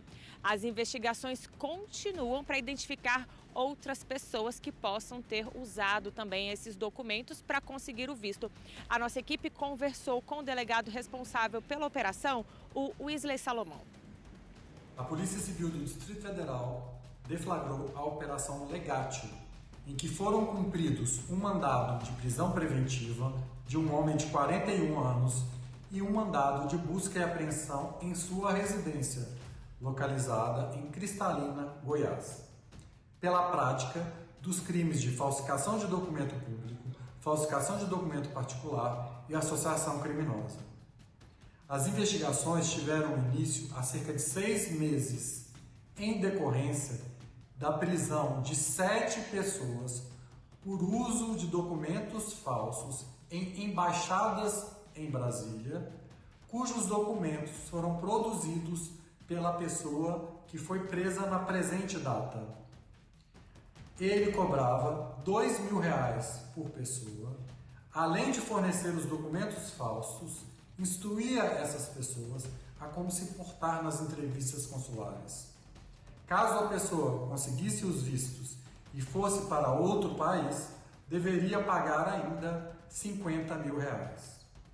Dentre os documentos falsificados encontram-se contra-cheques, declarações de imposto de renda, declarações de bens, certidões de casamento e comprovantes de matrículas em universidades.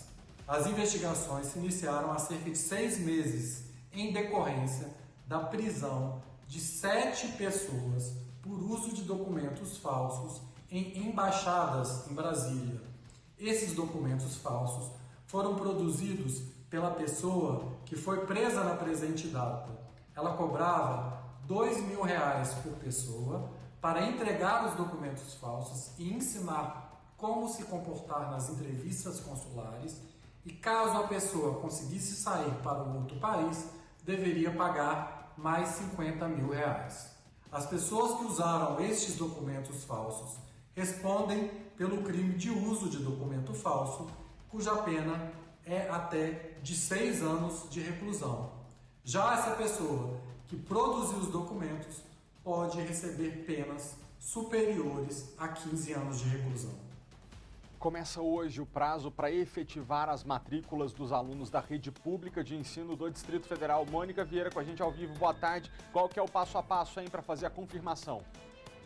Oi, Malta, boa tarde. Volto novamente com vocês aqui para dar esse recado importante aí para os pais e responsáveis de alunos da rede pública daqui do DF. O prazo começa de hoje e vai até o dia 10 de janeiro. É muito importante que os responsáveis por esses alunos menores aí de idade compareçam à unidade em que o aluno vai estudar presencialmente com todos os documentos, tanto cópia como o documento oficial, o original. Eu vou à lista agora para que todo o pessoal de casa possa anotar e não esquecer nada na hora de levar, viu, Malta? Olha só, precisa levar o RG do aluno e também o CPF.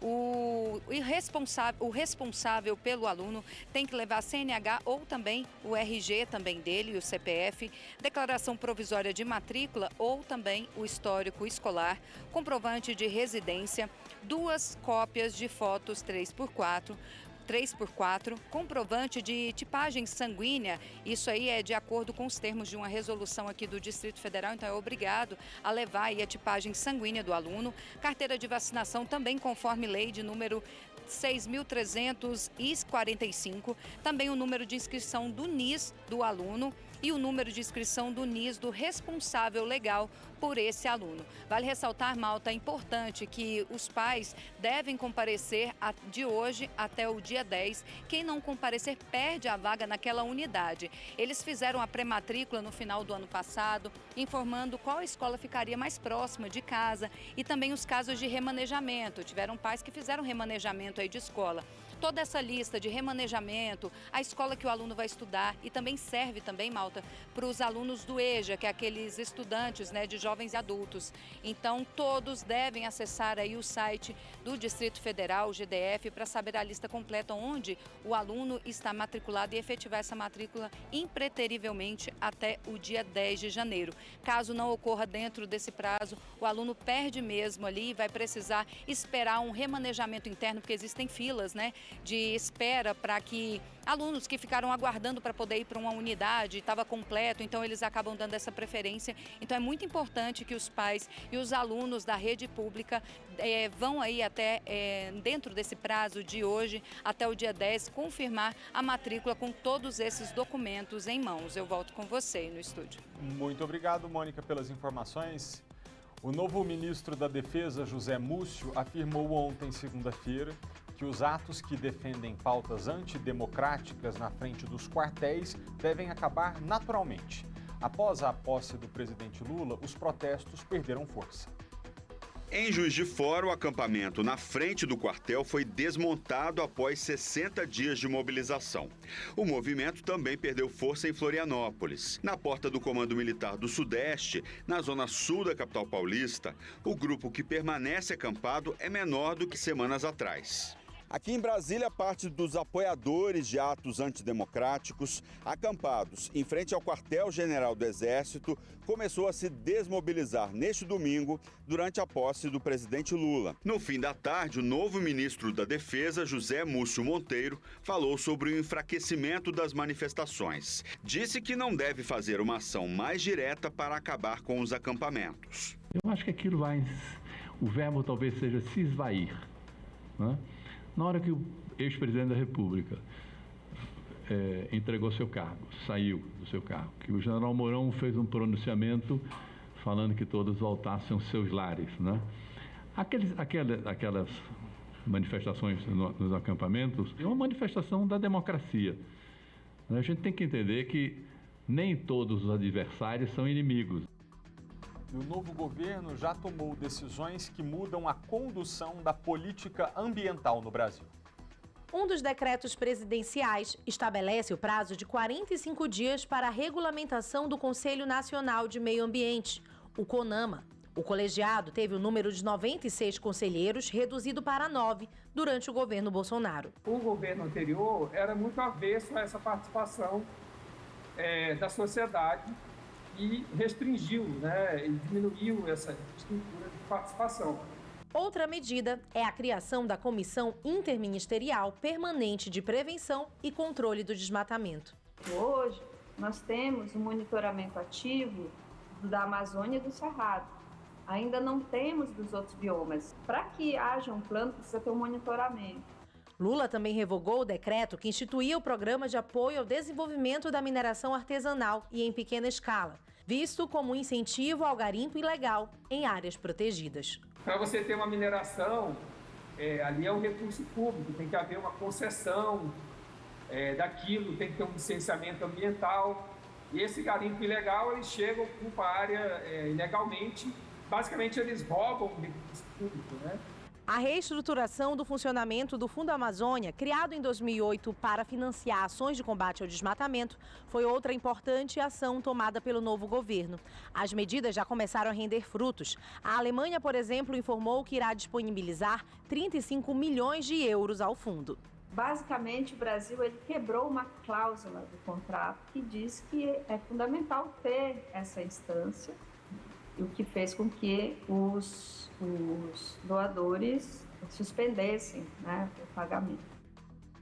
1h13, nós estamos ao vivo e vamos assistir a imagens que acontecem nesse momento com o cortejo em carro aberto do Corpo de Bombeiros do corpo do atleta Edson Arantes do Nascimento, o Rei Pelé. Você está vendo a transmissão ao vivo que mostra esse cortejo que saiu do estádio da Vila Belmiro, em Santos, no litoral paulista. Desde ontem, às 10 da manhã, esse velório estava aberto ao público. Quase 30 mil pessoas compareceram para prestar as últimas homenagens ao rei do futebol. E agora, ao vivo, o Corpo de Bombeiros, em carro aberto, leva o caixão com Pelé para ser sepultado no memorial da cidade. Desde as 6 da manhã você acompanha ao vivo aqui no SBT a transmissão com as homenagens e as despedidas dos brasileiros e de tantas pessoas de fora do Brasil que estiveram aqui presentes também no nosso país para render as homenagens ao atleta que ficou conhecido como o atleta do século e no futebol o maior de todos os tempos. Agora 1h14, essas são as imagens de Santos no litoral paulista com o cortejo que você enxerga ali, que por toda a cidade, olha, as pessoas vão se enfileirando ao longo da pista para poder fazer um registro, para poder fazer um minuto de silêncio e render homenagens a esse atleta que colocou Santos no mapa do mundo, As pessoas conhecem Pelé e sabem que ele jogou no Santos e que fez desse clube um clube notável em todo o planeta. Daqui a pouquinho a gente volta com as imagens ao vivo assim que o corpo estiver chegando ao memorial onde vai ser sepultado numa cerimônia restrita à família. 1h14, eu te peço licença agora para a gente atualizar o noticiário internacional. 2023 começou com mais violência na Ucrânia. Ia ser tão bom, se a gente pudesse dizer que, olha, 2023 chegou com paz. Infelizmente não. A Rússia confirmou a morte de 63 militares e os ucranianos afirmam que novos bombardeios mataram centenas de civis. O ano mudou, mas as imagens para quem vive na Ucrânia continuam as mesmas. Este bairro residencial de Kiev foi atingido nas primeiras horas do ano. No meio dos escombros, Serhiy encontrou pedaços do míssil que destruiu a casa e matou a esposa dele, Irina. O sogro dela, este senhor, que morava numa casa ao lado, foi ferido no rosto e quebrou as costelas durante a explosão. Ele e o filho ainda não sabiam para onde ir. Os ataques a mando de Moscou foram intensificados desde que Volodymyr Zelensky visitou os Estados Unidos há 11 dias. O governo ucraniano confirma mais de 400 mortes nos bombardeios deste fim de semana. Nesta segunda-feira, os russos afirmaram que 63 militares foram mortos em um ataque contra um depósito de armas em Donetsk. A região é uma das 4 anexadas ilegalmente por Moscou.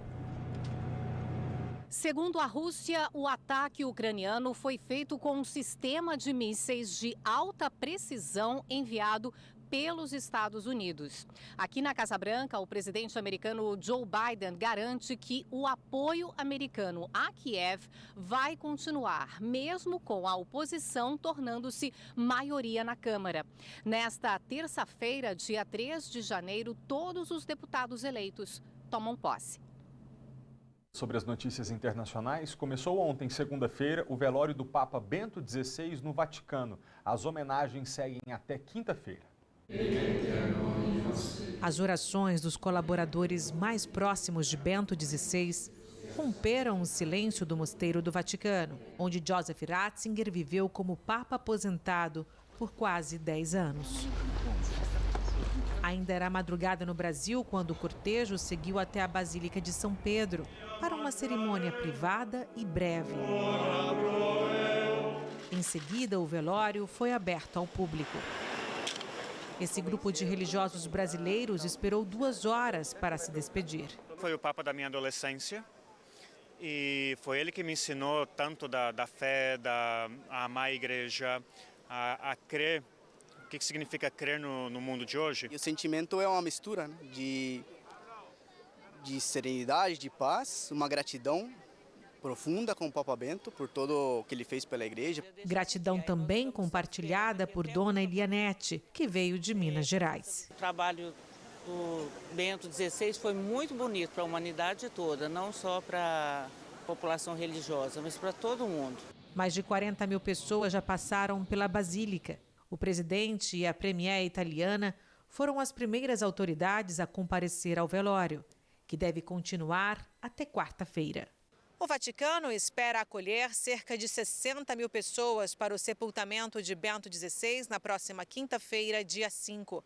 Para atender um pedido do próprio Ratzinger, a celebração, que será presidida pelo Papa Francisco, terá um tom solene, mas sóbrio.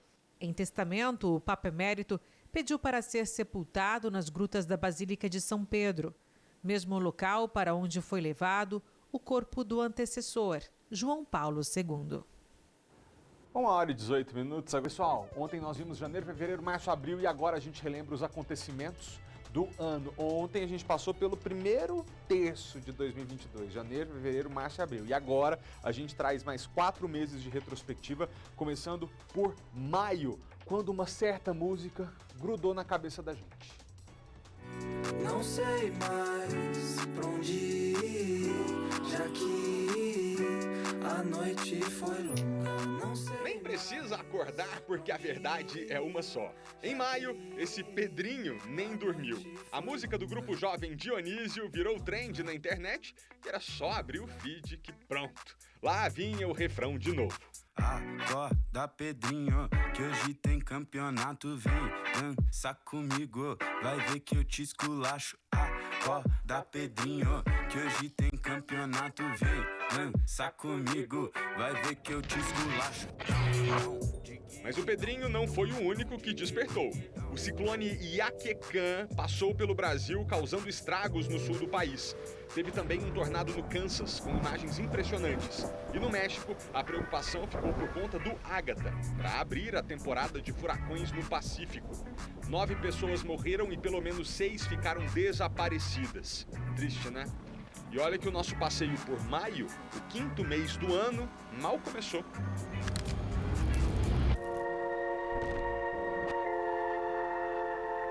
Em Buffalo, Nova York, um atirador abriu fogo em um supermercado.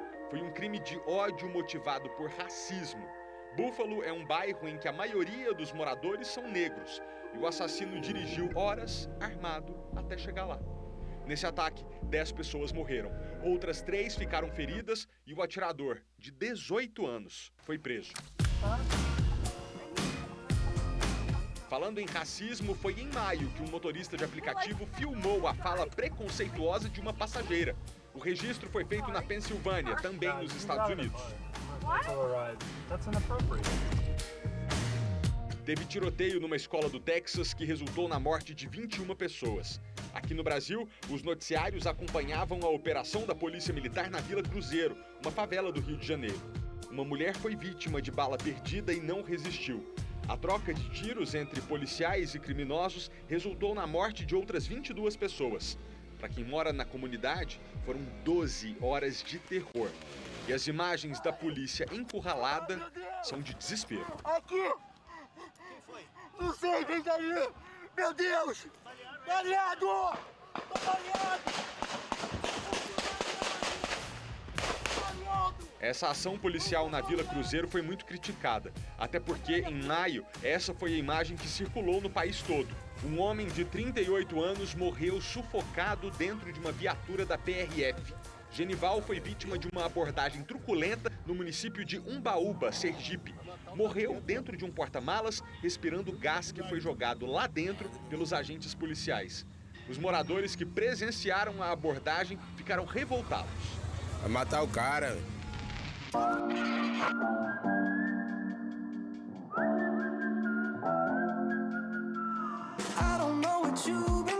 No cinema, Dois Gigantes, Top Gun Maverick estreou batendo todos os recordes. Elogio de crítica, sucesso de bilheteria, o filme que colocou Tom Cruise de volta ao topo, como o ator mais bem pago de Hollywood.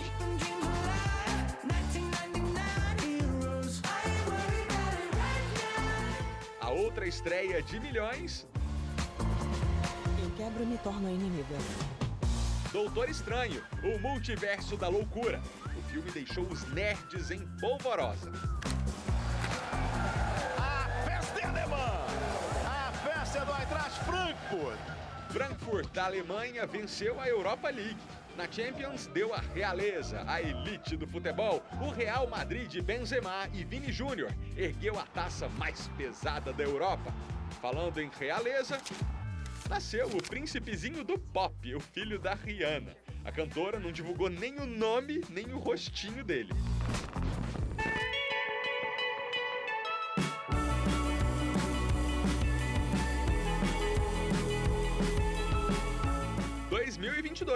O ano que confirmou de vez o posto de galã do cantor Harry Styles. As It Was foi o primeiro lançamento do ano e bombou. Tanto que a ansiedade para os shows dele no Brasil foram às alturas.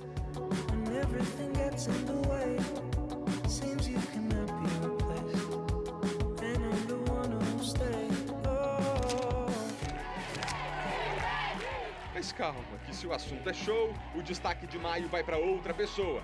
Ivete Sangalo comemorou os 50 anos de idade em Juazeiro, com um show gratuito, que foi lindo. Teve baile do match com a brasileira na área, Anitta, chiquérrima, celebrando com os gringos. E no show do Metallica em Curitiba, susto, um bebê nasceu ali no meio da galera. Que ano 2022, hein? Não foi fácil nem pra Mona Lisa, que tá lá no Louvre, toda plena, quando, de repente, é atacada por um turista raivoso. Cientistas divulgaram a primeira imagem de um buraco negro e outras notícias. A explosão do Hotel Saratoga, em Havana, Cuba. O acidente envolvendo o influenciador Rodrigo Mussi. A prisão de Paulo Cupertino depois de 3 anos foragido. Arthur Duval, o Mamãe Falei, teve o mandato cassado depois do vazamento de um áudio bem complicado. Ah, e detalhe, hein, mano? Detalhe, hein? Elas olham, cara. Elas olham e vou te dizer, são fáceis, porque elas são pobres. Assim que essa guerra passar, eu vou voltar pra cá. E essas cidades mais pobres, elas são as melhores. 129 pessoas morreram em Recife com os deslizamentos de terra. Em Oklahoma, nos Estados Unidos, um tornado assustador. Na Ucrânia, maio foi um mês de caos. 90% da cidade foi destruída e não há energia elétrica nem qualquer forma de comunicação. Entre os que trabalham para contar a história deste conflito, mais uma perda. O repórter francês Frédéric Leclerc, de 32 anos, morreu enquanto registrava a retirada de civis de Severodonetsk. E para fechar o mês, despedida também na arte. O ator Milton Gonçalves morreu aos 88 anos.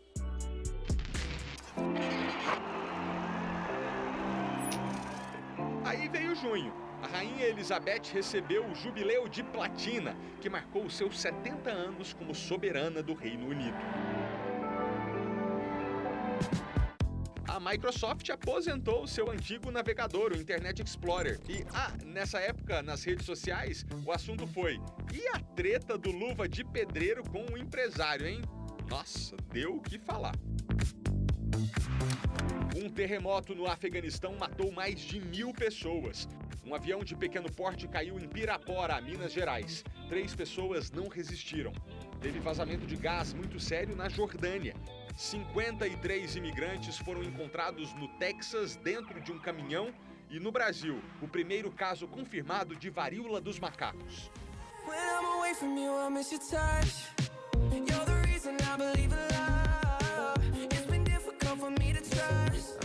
O menino Bieber foi obrigado a interromper os trabalhos, isso por causa de um diagnóstico médico. O cantor compartilhou pelas redes sociais que sofre de uma síndrome, a Ramsay Hunt, doença causada pelo vírus herpes zoster que causa a catapora. Já que o assunto é música... Devolva minhas fantasias, meus sonhos de viver a vida, devolva-me o ar. O trio voltou. Kiko, Leandro e Bruno de volta numa turnê que celebra os 20 anos do KLB. Marca importante também para Cláudia Leite. Ela celebrou, feliz da vida, os 20 anos de estrada. Acabou o casamento da Shakira e do Piqué, o zagueiro do Barcelona. A cantora Joelma foi internada com esofagite, depois de aparecer muito inchada em alguns shows. Robert Pattinson, o novo Batman, foi eleito o homem mais bonito do mundo, de acordo com um estudo britânico. Com isso, a internet não concordou muito, viu? Mas o que foi de comum acordo, o filme Jurassic World Domínio não foi tudo isso, não. O filme do Buzz Lightyear, por incrível que pareça, também não. Foi em junho que o Miss Marvel chegou ao Disney Plus e que o verdadeiro multiverso chegou às telonas. Tudo em todo lugar ao mesmo tempo foi sucesso de crítica, de público, de longe um dos melhores filmes de 2022, esse ano quente. Eu não tô falando só no sentido de novidade não, tá? O calor na Europa realmente foi histórico. Os termômetros atingiram no velho continente números jamais vistos até hoje. Segundo informações da Polícia Federal, na Amazônia começaram as buscas por Bruno Pereira e Dom Phillips, que estavam, até então, desaparecidos. Essa investigação foi pesada e no dia 15 de junho a polícia encontrou os restos mortais.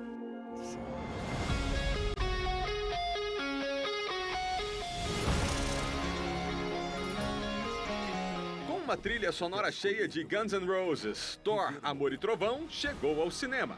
Filme divertido, com ação e uma promessa. 2022 seria mais um ano importante para Marvel, principalmente no streaming. Streaming esse que, em julho, foi dominado mesmo pela Netflix. A 4ª temporada de Stranger Things foi o assunto favorito do brasileiro. Em todo canto, só se ouvia a música favorita da Max.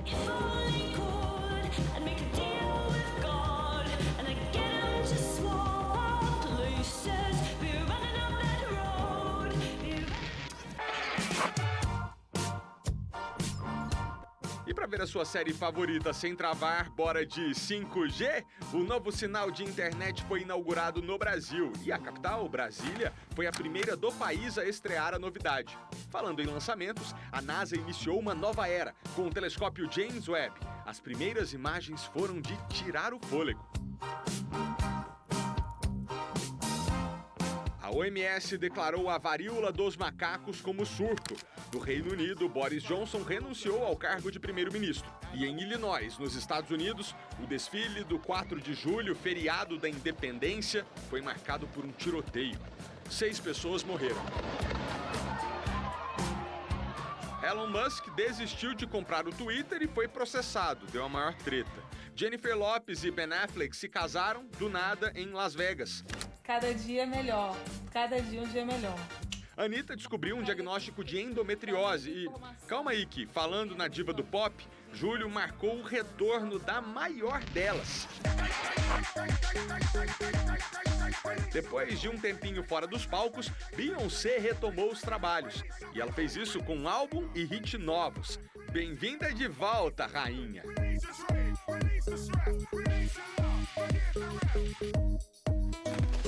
Julho foi Foi um mês de muitas notícias. Teve a operação policial no Complexo do Alemão, o drone americano que matou o líder da Al-Qaeda, a guerra entre Rússia e Ucrânia que continuava sem o menor sinal de cessar-fogo e a morte do petista Marcelo Arruda, assassinado por causa de uma divergência política. Mas aqui entre a gente, nada revoltou tanto o brasileiro quanto a prisão de Giovanni Quintela. O médico anestesista foi preso em flagrante. Enfermeiras do hospital filmaram o momento em que o Giovanni abusou sexualmente de uma paciente. E a história só piora, tá? Porque a mulher estava grávida, inconsciente, em cima de uma maca, passando por um parto de cesárea e com toda a equipe médica em volta. O caso hediondo rodou o país.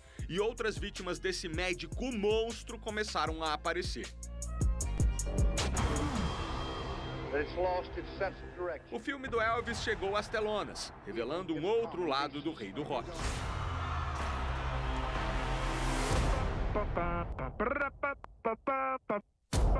O Brasil caiu uma posição no ranking dos países mais populosos do mundo. E o avião Beluga, que parece uma baleia voadora, fez a sua estreia na América Latina.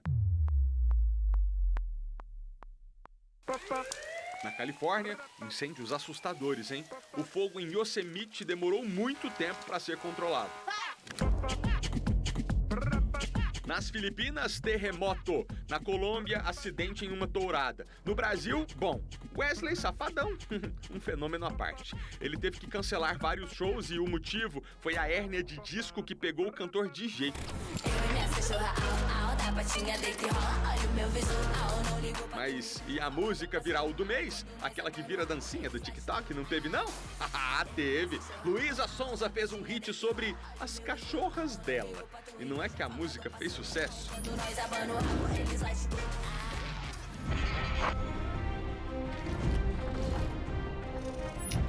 Partiu agosto e os fãs órfãos de Game of Thrones ganharam uma série pra chamar de sua. House of Dragon chegou forte na HBO Plus, mas nem ela, a nova queridinha da plataforma, conseguiu unir o povo brasileiro. É porque agosto também marcou o início da propaganda eleitoral, o que significou país polarizado, dividido, indireta no Instagram, aquela briga sem fim no grupo de família que a gente tolera há anos. Israel disparou mísseis na faixa de Gaza. No Brasil, Gabriel Monteiro teve um mandato cassado. O influenciador e modelo Bruno Krupp atropelou e matou um adolescente no Rio de Janeiro. Esse caso repercutiu muito. Morreu o ex-presidente russo Mikhail Gorbachev.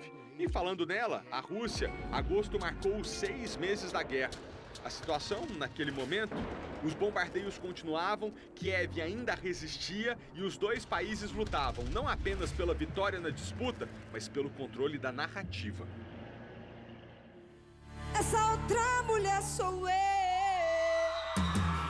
Os casos de família da vida real, irmã versus irmã, coleguinha contra coleguinha, Simone e Simária num embate que se tornou maior do que a própria dupla. Depois de muito climão, e alguns inclusive públicos, as irmãs decidiram interromper a parceria. A dupla Simone e Simária chegou ao fim. Mas a maior despedida de agosto foi essa. Jô Soares, o apresentador tão querido, tão carismático, tão respeitado pelo Brasil inteiro. Ele morreu aos 84 anos em São Paulo, deixando o país naquele clima confuso de gratidão e saudade. O sentimento de tristeza e, ao mesmo tempo, a vontade de homenagear. Jô Soares foi um ícone do humor e da televisão. Junto com ele, em agosto, o Brasil se despediu de outra gigante do entretenimento. A atriz Cláudia Gimenez morreu no Rio de Janeiro por causa de uma insuficiência cardíaca. Ela tinha 63 anos. Mas deixa a tristeza no canto, que nem só de tristeza foi o mês de agosto. E outra coisa, nós somos de níveis sociais completamente diferentes. Eu não gosto de frequentar o Guará, nunca frequentei o Guará, não vou frequentar o Guará. Você tá me entendendo? Lembra do Alexandre do Guará? Pois é, ele ficou famoso nas redes sociais quando o print de uma conversa dele com uma crush viralizou.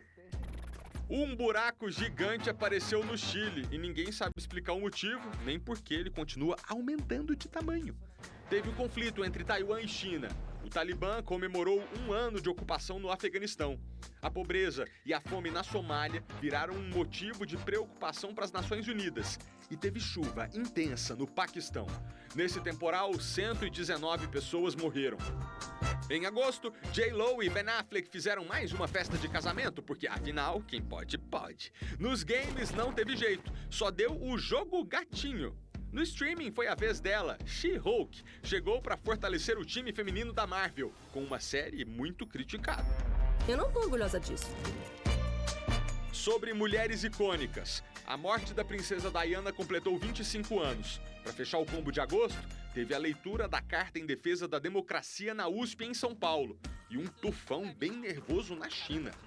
Eu avisei, 2022 foi maluco, não foi? Mas calma, não sejamos apressados, porque o Bora Bill! Bora Bill! Bora Bill! É coisa de setembro.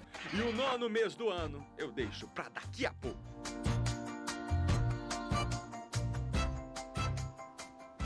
É a reta final da retrospectiva de 2022, a gente acompanha amanhã, quarta-feira. E agora, 1h38, a gente se despede desta edição do SBT Brasília, com imagens ao vivo, vindas de Santos, onde o carro aberto do Corpo de Bombeiros leva o caixão com o corpo de Edson Arantes do Nascimento, o Rei Pelé, para ser sepultado no memorial da cidade. Você acompanha imagens aéreas ao vivo e pode perceber a comoção que esse último cortejo, essa última despedida a Pelé, provoca na cidade paulista, que ele consagrou e levou à fama internacional. Agora você continua aqui na programação do SBT com o SBT Esportes Brasília, claro que continuando com essa cobertura histórica na despedida do atleta mais importante do Brasil de todos os tempos. Obrigado pela audiência e até amanhã.